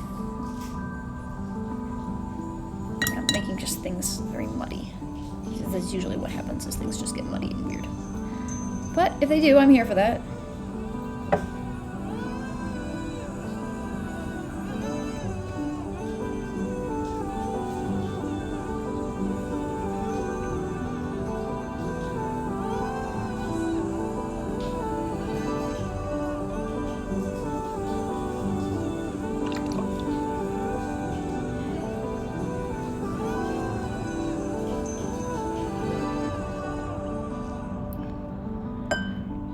Okay. And then maybe I can get the depth of the darks in there. Oh, that was way too much water. Oops.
All the lines that I make right now are gonna fuzz out since everything is still quite wet. I'm hoping they'll still retain a little bit of their original character.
the edge of this shoulder is really giving me some grief.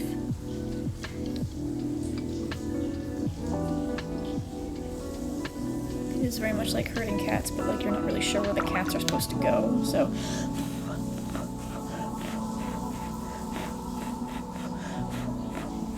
The blowing actually is not supposed to dry the painting. It's mixing, very softly mixing around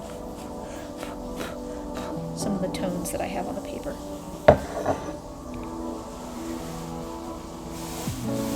Just encouraging them to mingle.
Okay.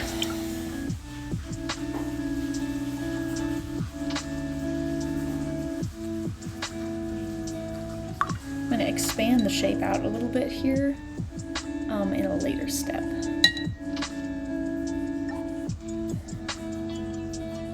I think that's roughly approaching what I'm trying to achieve.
Whew, stressful. Okay. Move on to hot water.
just trying to catch the border of these shapes here. Well, primarily I'm trying to figure out where the hell I painted the border of those shapes, or where my pencil lines are.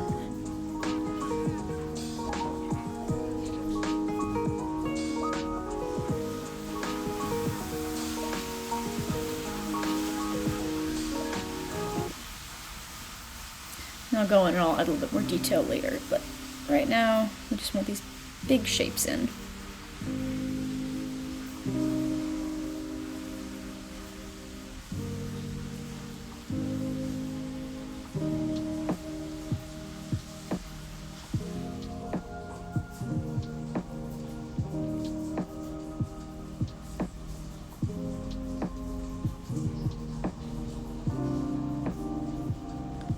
Using a slightly smaller brush here to deal with some of the more delicate areas.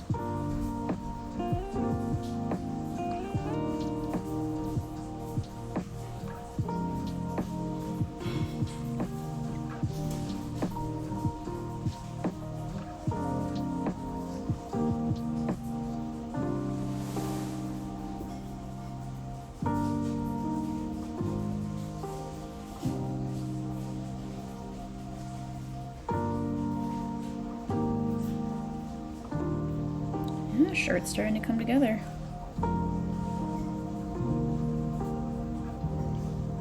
Knock on wood, anyway.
Whew, okay. That was fun. A little stressful.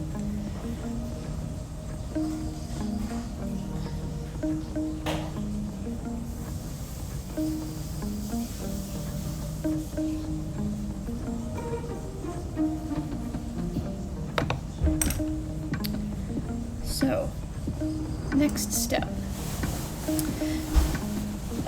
I'll go in here and I'll fill in some of the darks for the shirt at a later time. Right now I just want to make sure I have roughly the right depth in the border areas. Because it's a lot easier to add it now while everything is wet.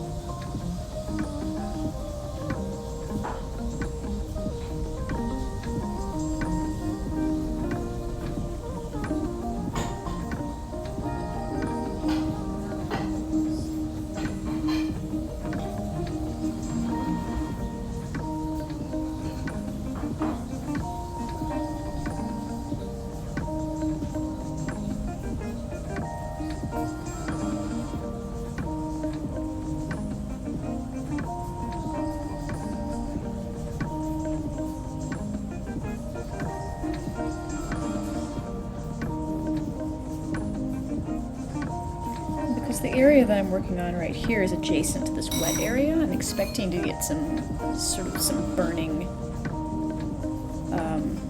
unexpected textures. Expected, unexpected textures.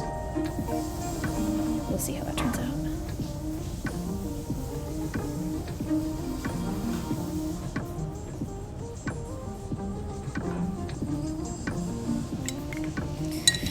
Whew. Okay, that was the part of this painting I think that I was most nervous about.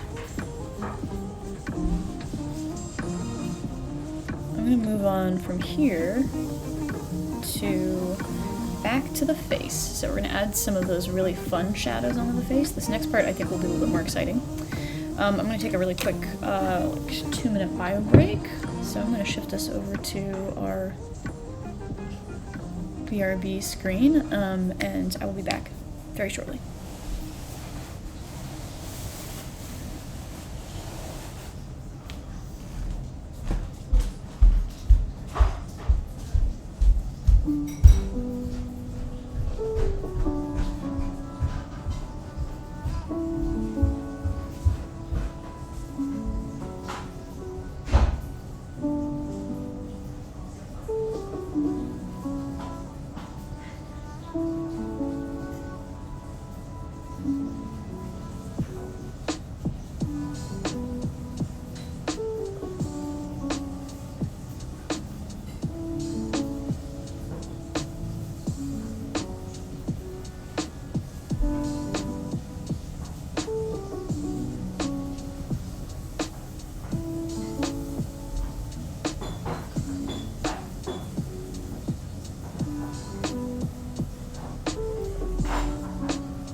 So, as I transition into a new area, again, if you have questions or anything, feel free to toss them my way.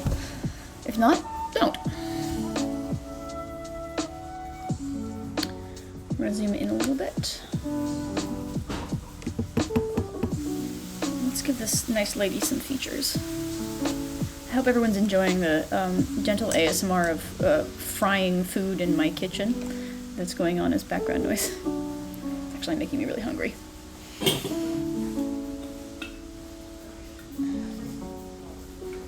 I have a hard limit today at about 5:15, so in about an hour. I gotta take some people to the train station.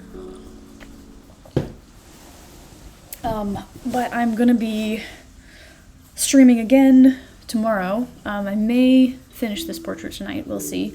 So I might just be working on this portrait again tomorrow in a different state. Or I may start a new portrait tomorrow, but tomorrow, 6 p.m. PST.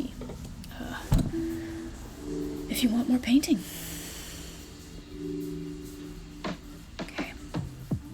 So I'm zooming back in on my reference photo. And this is one of my favorite parts of any painting, is putting in the cool shadows over the warm skin tones. So, these shadows are bluish. There's some purpley areas. Even a little green, actually. And then the edges of the shadows in many places are really quite warm. They have some red in them. So I'm going to be demonstrating sort of my approach to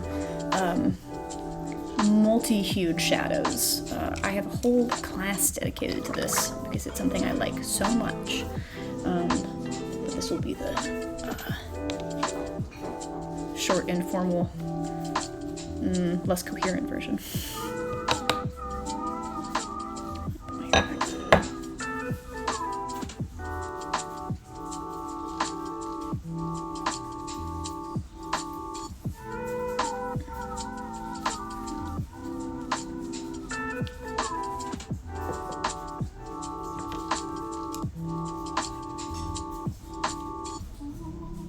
So I'm going to start off with kind of a neutral, dark, cool color.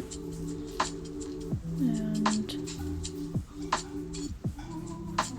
I'm going to scrub a couple edges.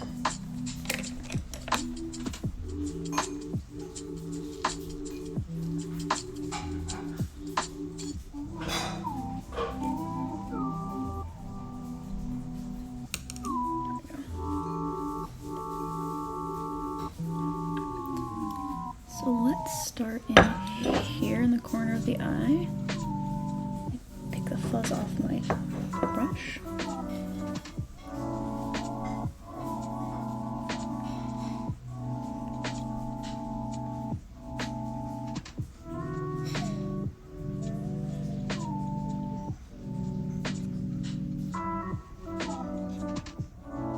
I want that to be a little bit lighter and a little bit bluer, with less fuzz on my brush.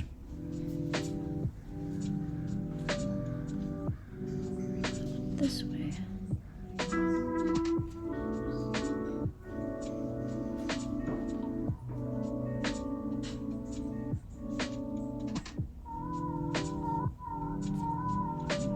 So now I have this shape that I've just made, but it's a flat color. You know how I feel about flat colors. So I'm going to pick out the areas in this shadow that are deeper and add a little bit of pigment to those areas, creating the shadows within shadows, like that. And I can likewise pick up a little bit of color if I feel like it's too dark.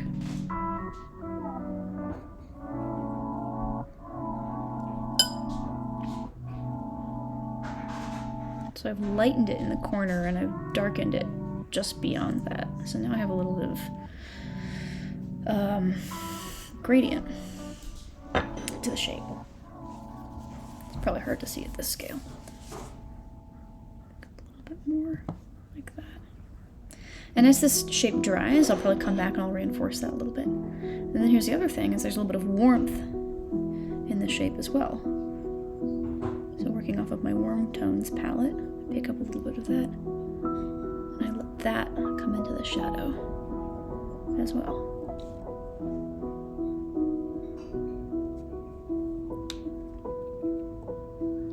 Let's keep doing that. So this is basically, this whole process is a continuation of that. Those steps is find the shadow,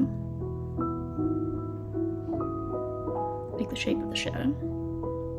I'll let the hair creep in a little bit too far here.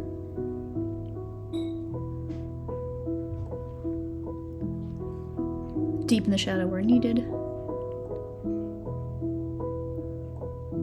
And then make it warmer where it's warmer.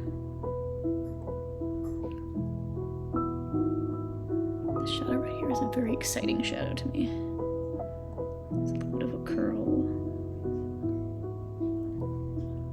of hair, and it's helping to describe the whole shape of the eye.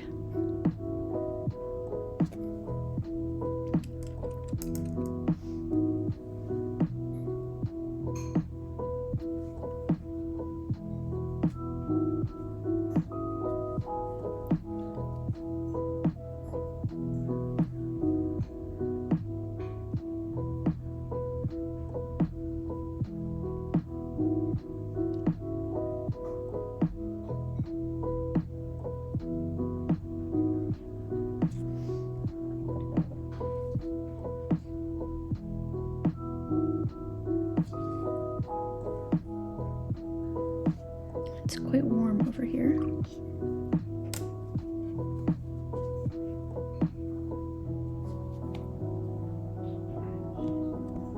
And then I'm just going to pick up some of the pigment in this area, because it's overall just a little bit too dark.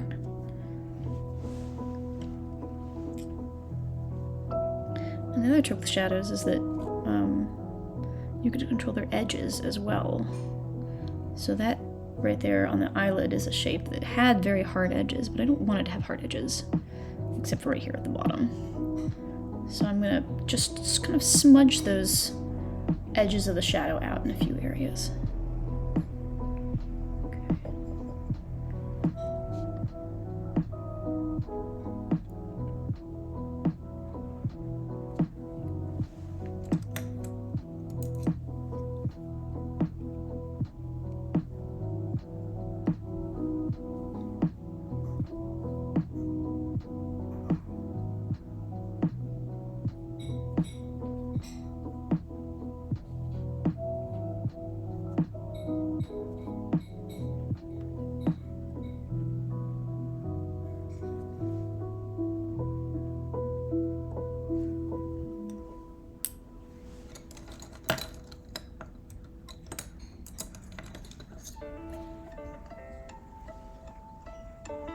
There's also the faintest hint of eyelashes in this shadow.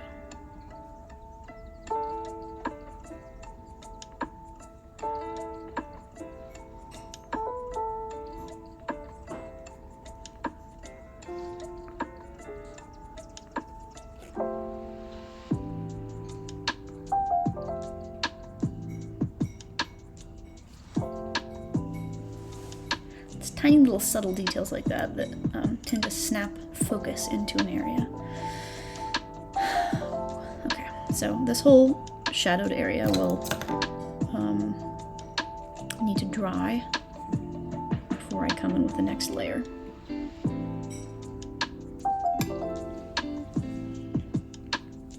Unlike with the area that we were just working on, I'm trying to be very, very fine and precise.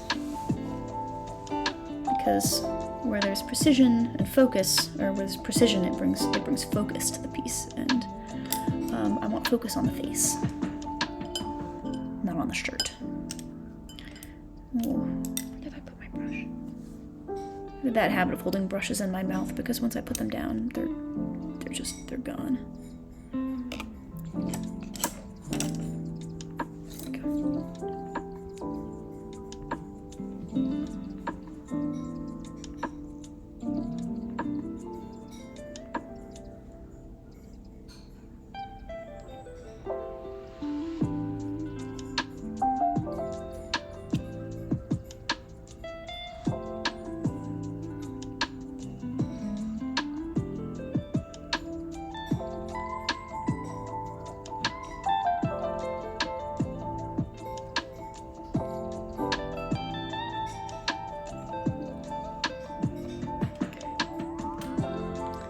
So I never want to overdo it. I'm layering shadows up, so I'm trying to pick the lightest shadow at the bottom, and then I'll layer darker shadows on top.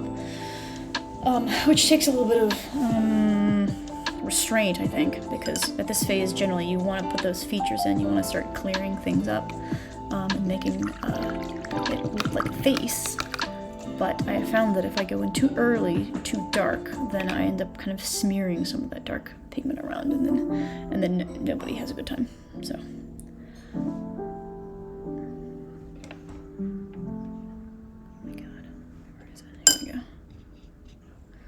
Moving on down to the nose.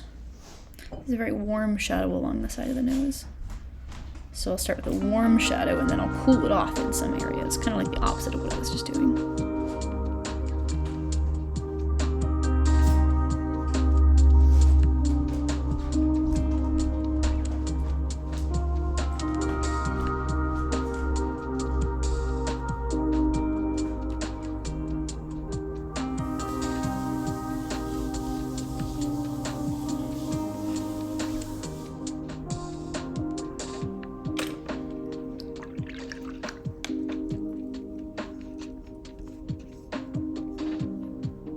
This shadow around the nose I think is particularly fun, if one can call a shadow fun, because along the side of the nose, no idea if you can see this in your screen, but along the side of the nose, it's very warm, and the shadow underneath the nose is actually quite cool. It's kind of a bluish color. So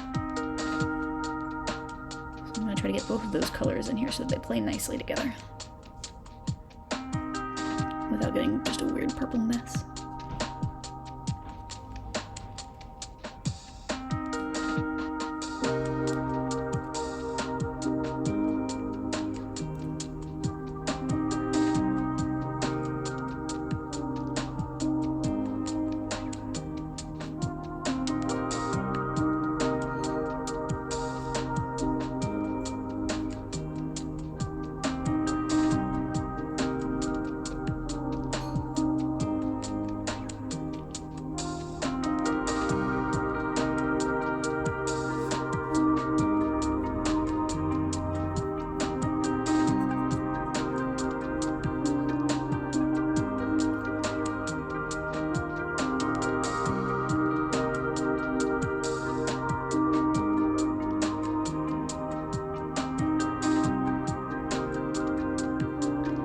If anyone wants me to zoom in a little bit more, I can pull the camera in a bit closer.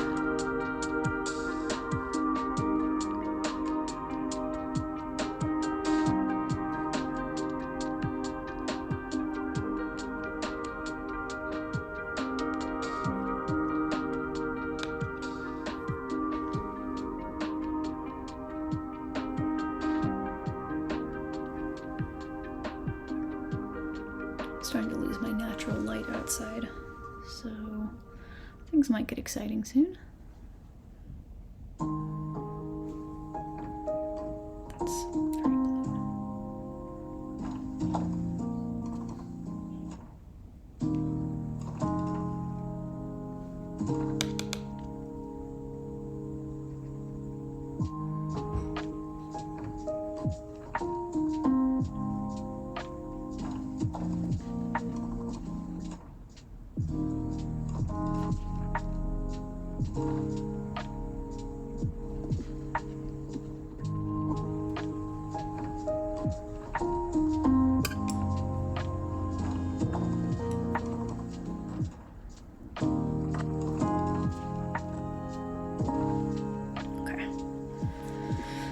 Just keep moving down. I'm gonna add the next layer of shadow to the lips. It's not gonna be the darkest tones in there yet, but I want to get some of that really bright vermilion red in.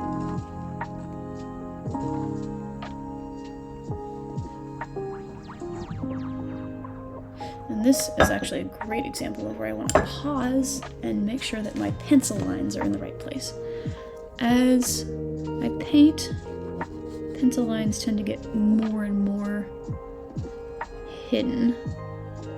And so before I go into a space and put permanent pigment down, I often like to take a moment and just make sure, especially on a feature like the lips, where like the faintest, just a millimeter in one direction or another is going to totally change the expression of the face. I like to make sure I really know where those lines are.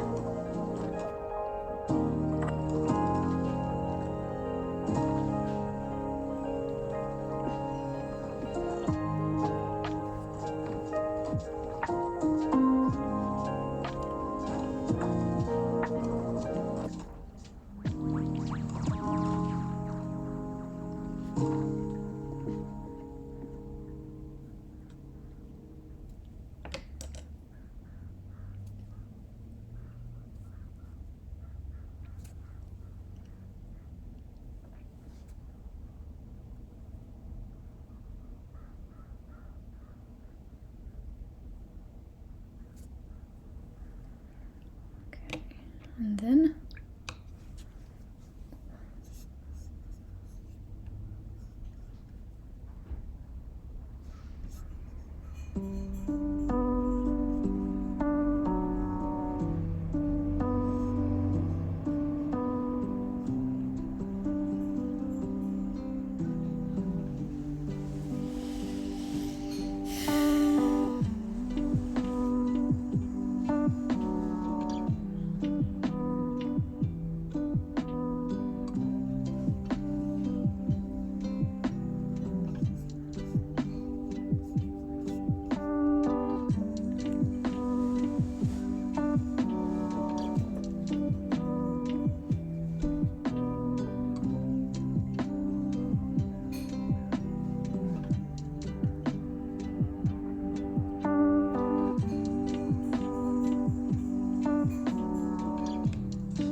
anytime I make a shape, I want it to be a gradient.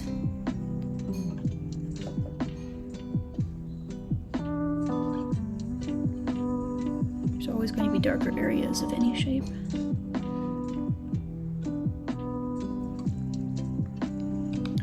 And although the color on my model's lips is fairly consistent, there are still areas where it's a little bit more gold, a little more orangey, or a little paler.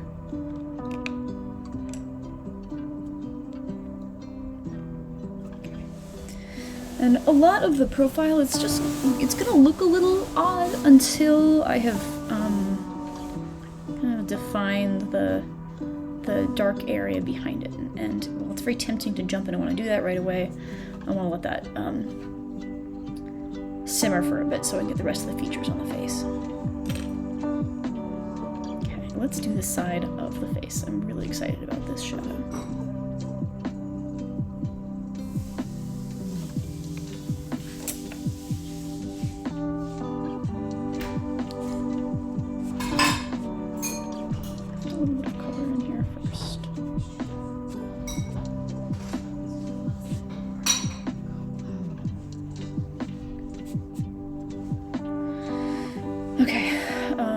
just prepped that area. I had to take some pigment off. Now it's wet, so I'm gonna let that dry, come back to the eye.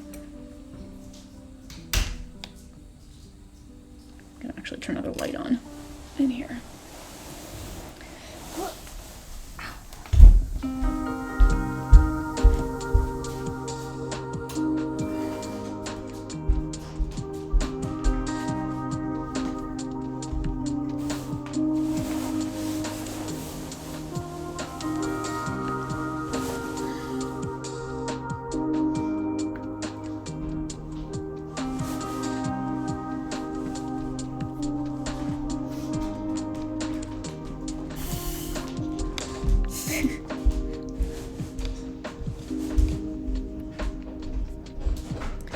Housemates are very tolerant of me being holed up in a corner, talking to strangers on the internet for hours at a time.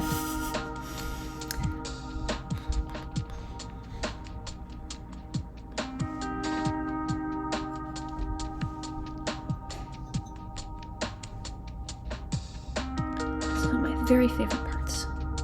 Eyebrows. It's always such a relief to get them in.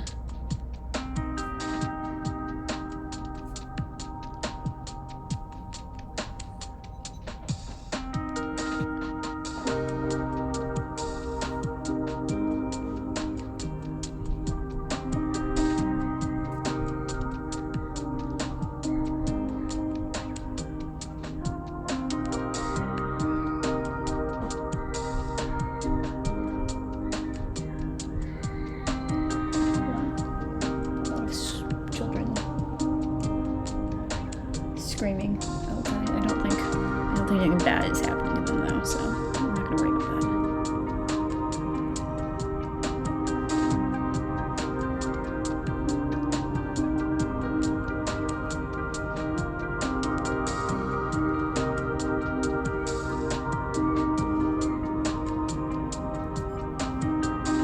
So even though these shadows are we're still in a very light phase of shadows, hopefully you can start to see how building these up starts to bring out the contours in the face.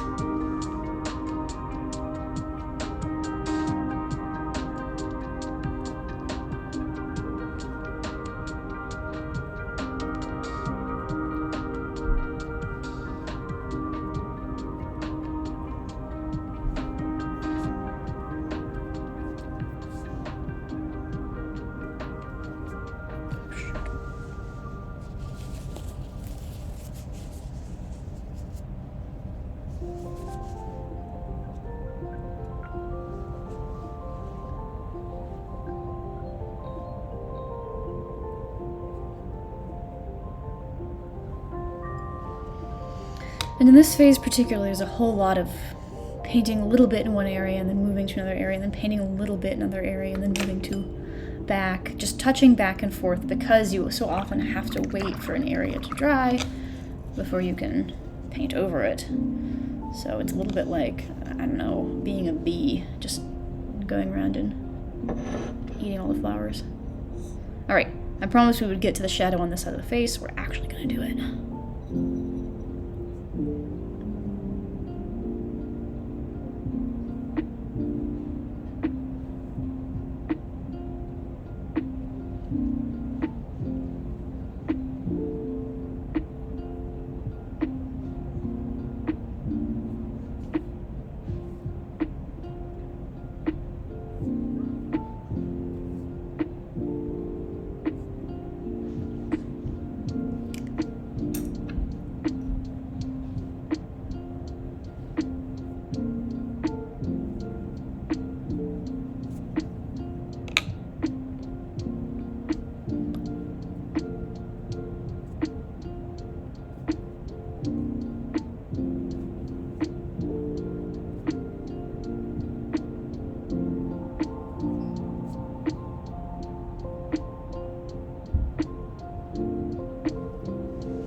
So I made the shape of the shadow, and now I just need to drop in. And now I just need to literally drop my brush a little bit of dark where it's dark and warm where it's warm. Sounds easy, right? Kind of is after a little while.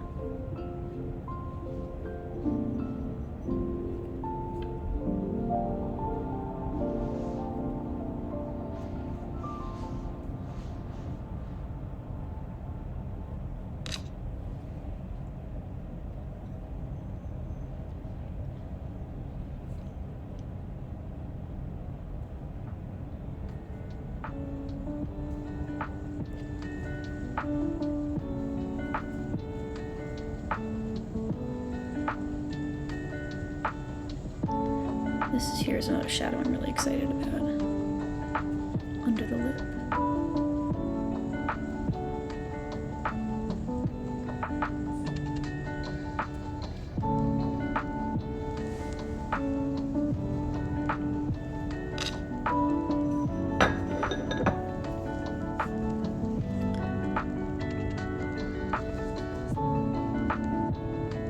What I'm doing here is I'm softening the edges of this shadow. There are a few harder edges in it, but not up at the top where the cheekbone is.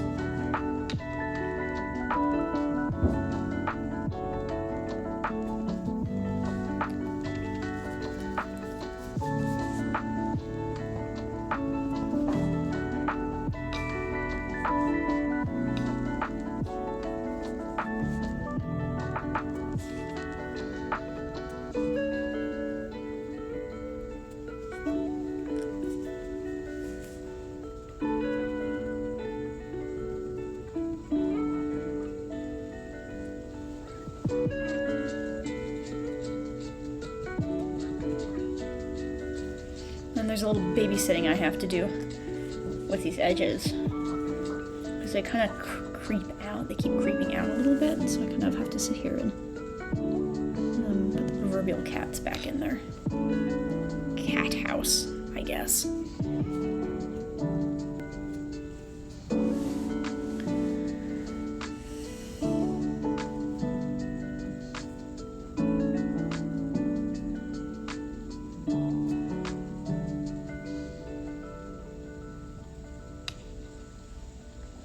Let this area dry a little bit more, and then drop just a little bit more darkness in a couple areas, I think.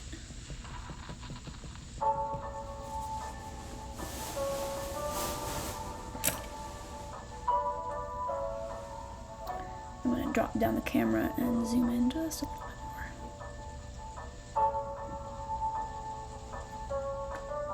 more. Ooh.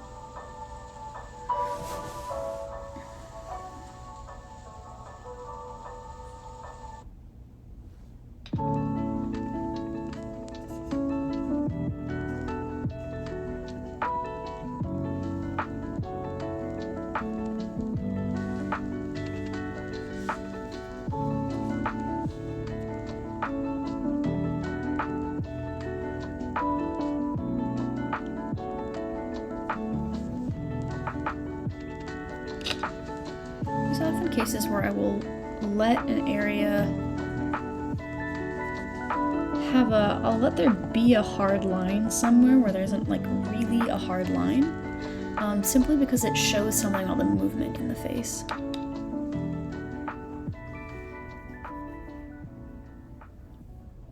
Okay.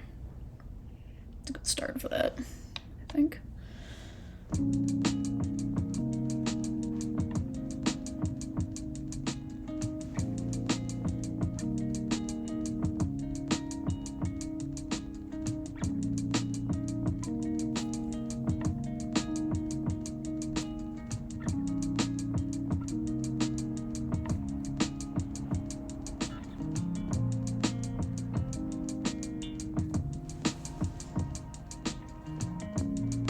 Forgot to frisk it off the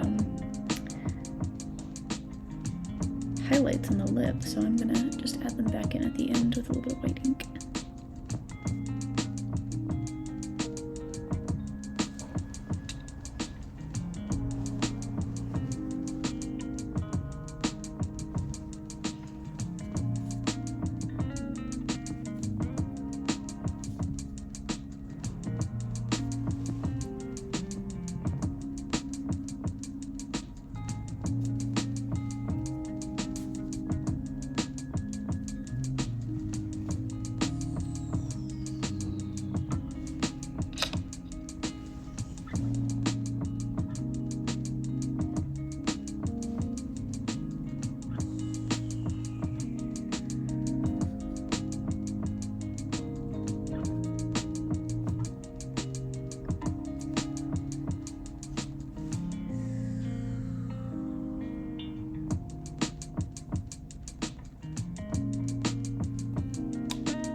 even when I'm working on a really small scale like this, I'm still thinking about breaking things down into shapes. And of course, where there's a shape, there can be a gradient.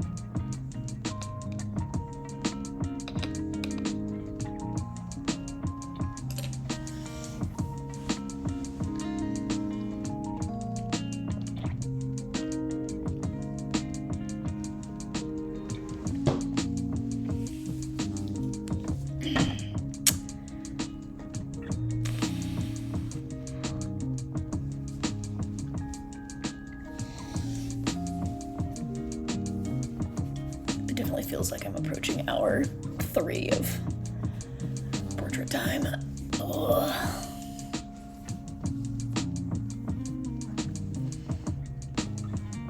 I'm gonna do myself the nicest favor. I'm gonna add a little bit of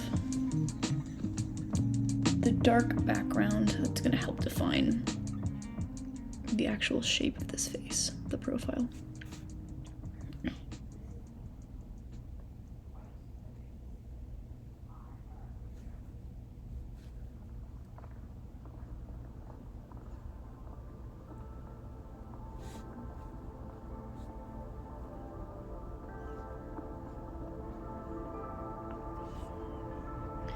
This is usually the phase when I start to find out if I have got the right shape for the nose or not.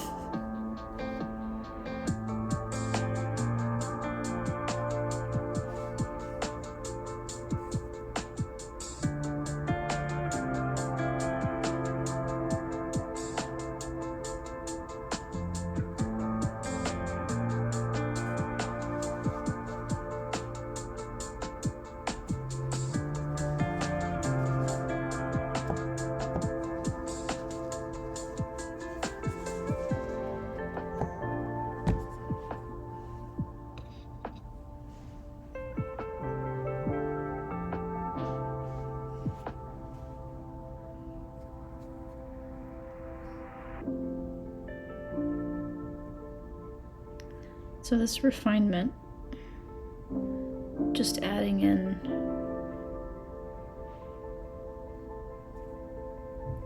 the background, this background dark color is going to help define the shape of the features. So things will stop feeling quite so muddy.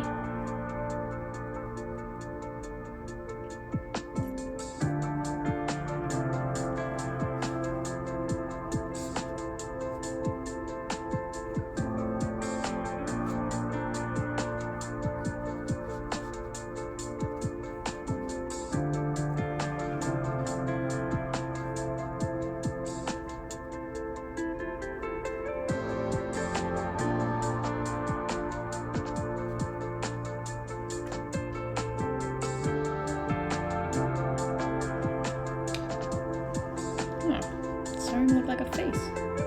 Amazing. It surprises me every single time. I've been painting portraits for, I guess probably close to a decade now, and I'm still bamboozled when they start to make sense. Like,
Oh, hell yeah. We love it when a nose starts to look more or less like a nose.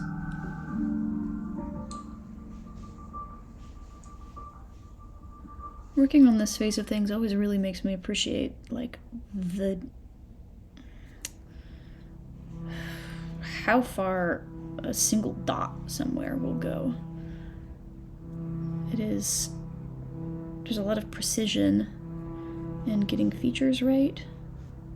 And it's like it'll be the tiniest little thing will suddenly make everything snap into focus and look like you intended it to.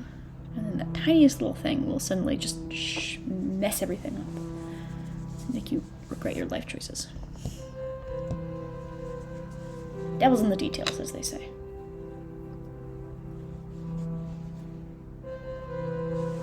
Okay, I'm gonna reinforce the shadow on the outside of the face because it's a little bit darker than what we've got here.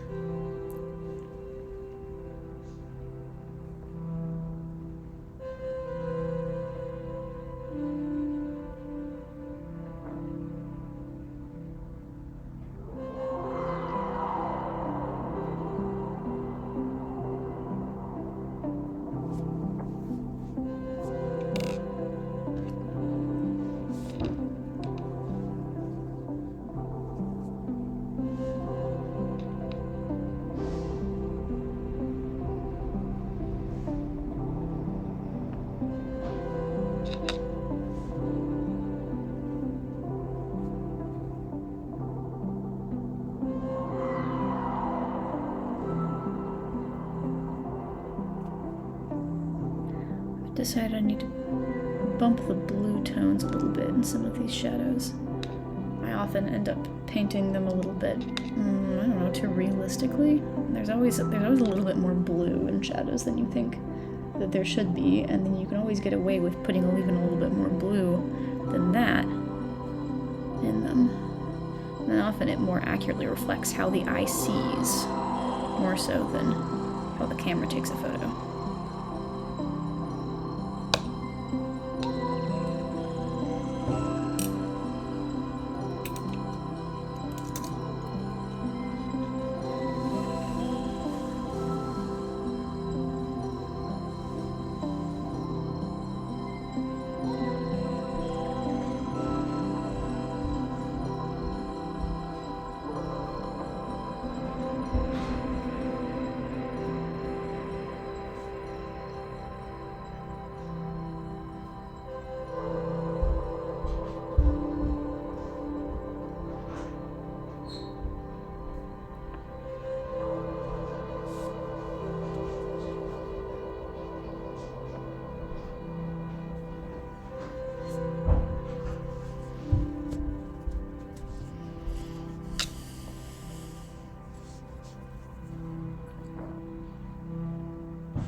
point, I'm just adding layers to the shadows on the face.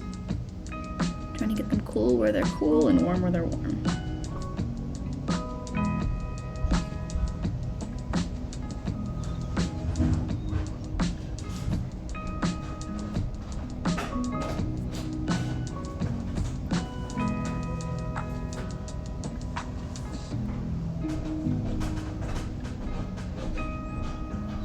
Simultaneously edges where there are edges and no edges where there are not edges.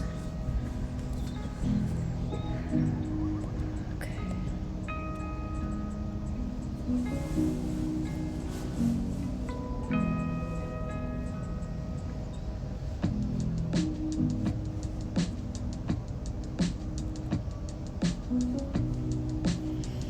Now, since I said that I always forget to paint something. Right now it's the neck. So there's a shadow on the neck that I want to make sure I catch.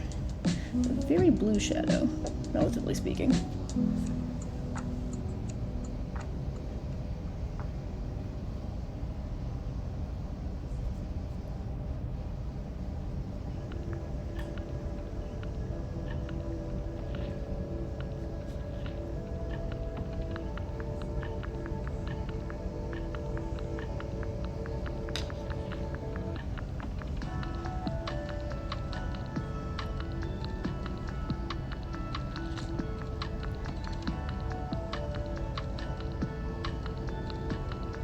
Some red blush because there's sort of a warm edge to the shadow along the bottom. And a little bit more of my cool dark blue gray.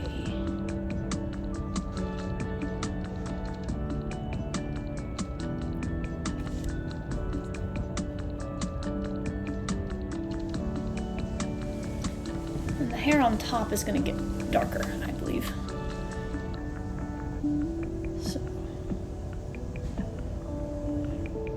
Even though the shadow looks too dark right now, it's just because the contrasting item on top is not as dark as it will be.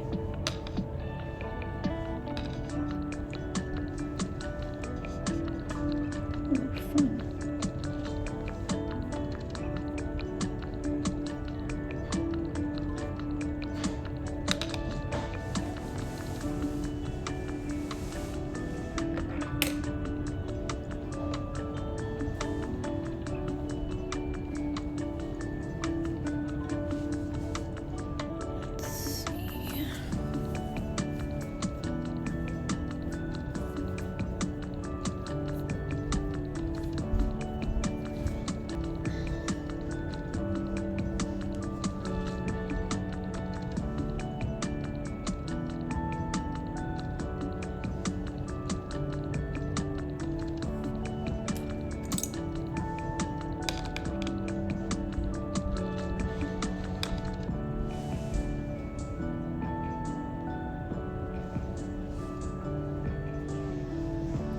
A moment of truth here.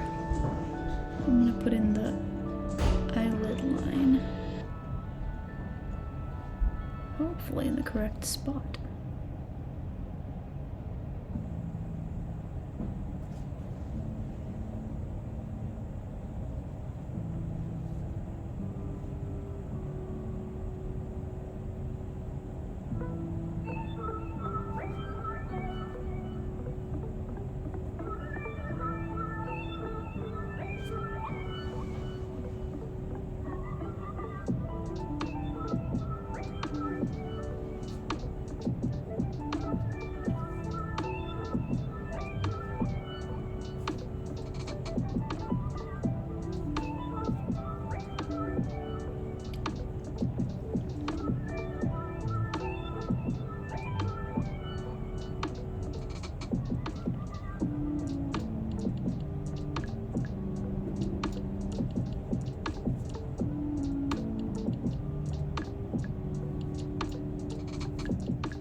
This half-closed eye look is always a little challenging to really nail because there's no pupil. The eye isn't open.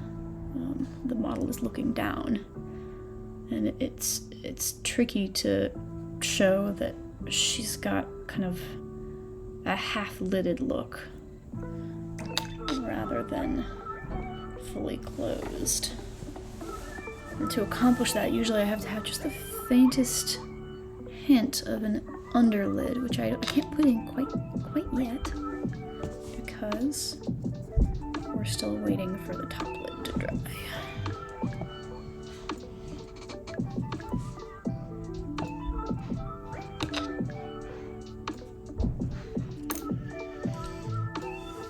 But I can work on deepening this shadow up here. Ooh.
Danger zone with this shadow over here, so I'm going to lift a little bit of this pigment.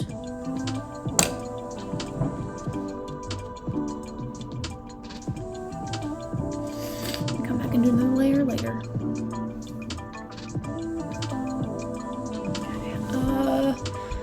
Okay, I think we're in the home stretch here for tonight. I'll be back tomorrow around 6 p.m. PST. That's West Coast time. That's first good.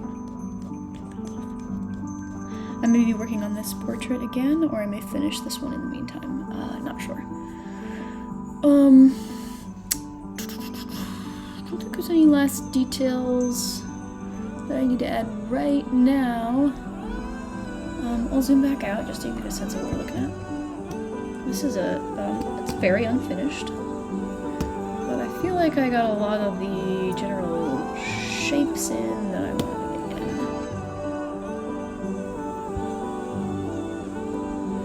Gonna add a lot of darkness and depth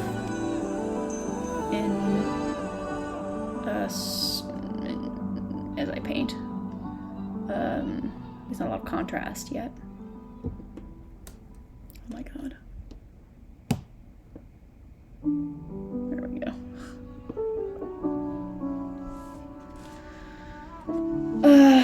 Yeah, fun. I think the light is slowly developing. I think I have to probably add more gradient in here. This looks a little bit too flat. But I think I got the shirt how I wanted it, which is the part I was really nervous about. Cool. Okay. I'm gonna call it there. I have to go drop some people off at their train station, so I'm not gonna raid us into another channel. But thank you everyone for showing up and hanging out with me while I paint. I'll be here tomorrow.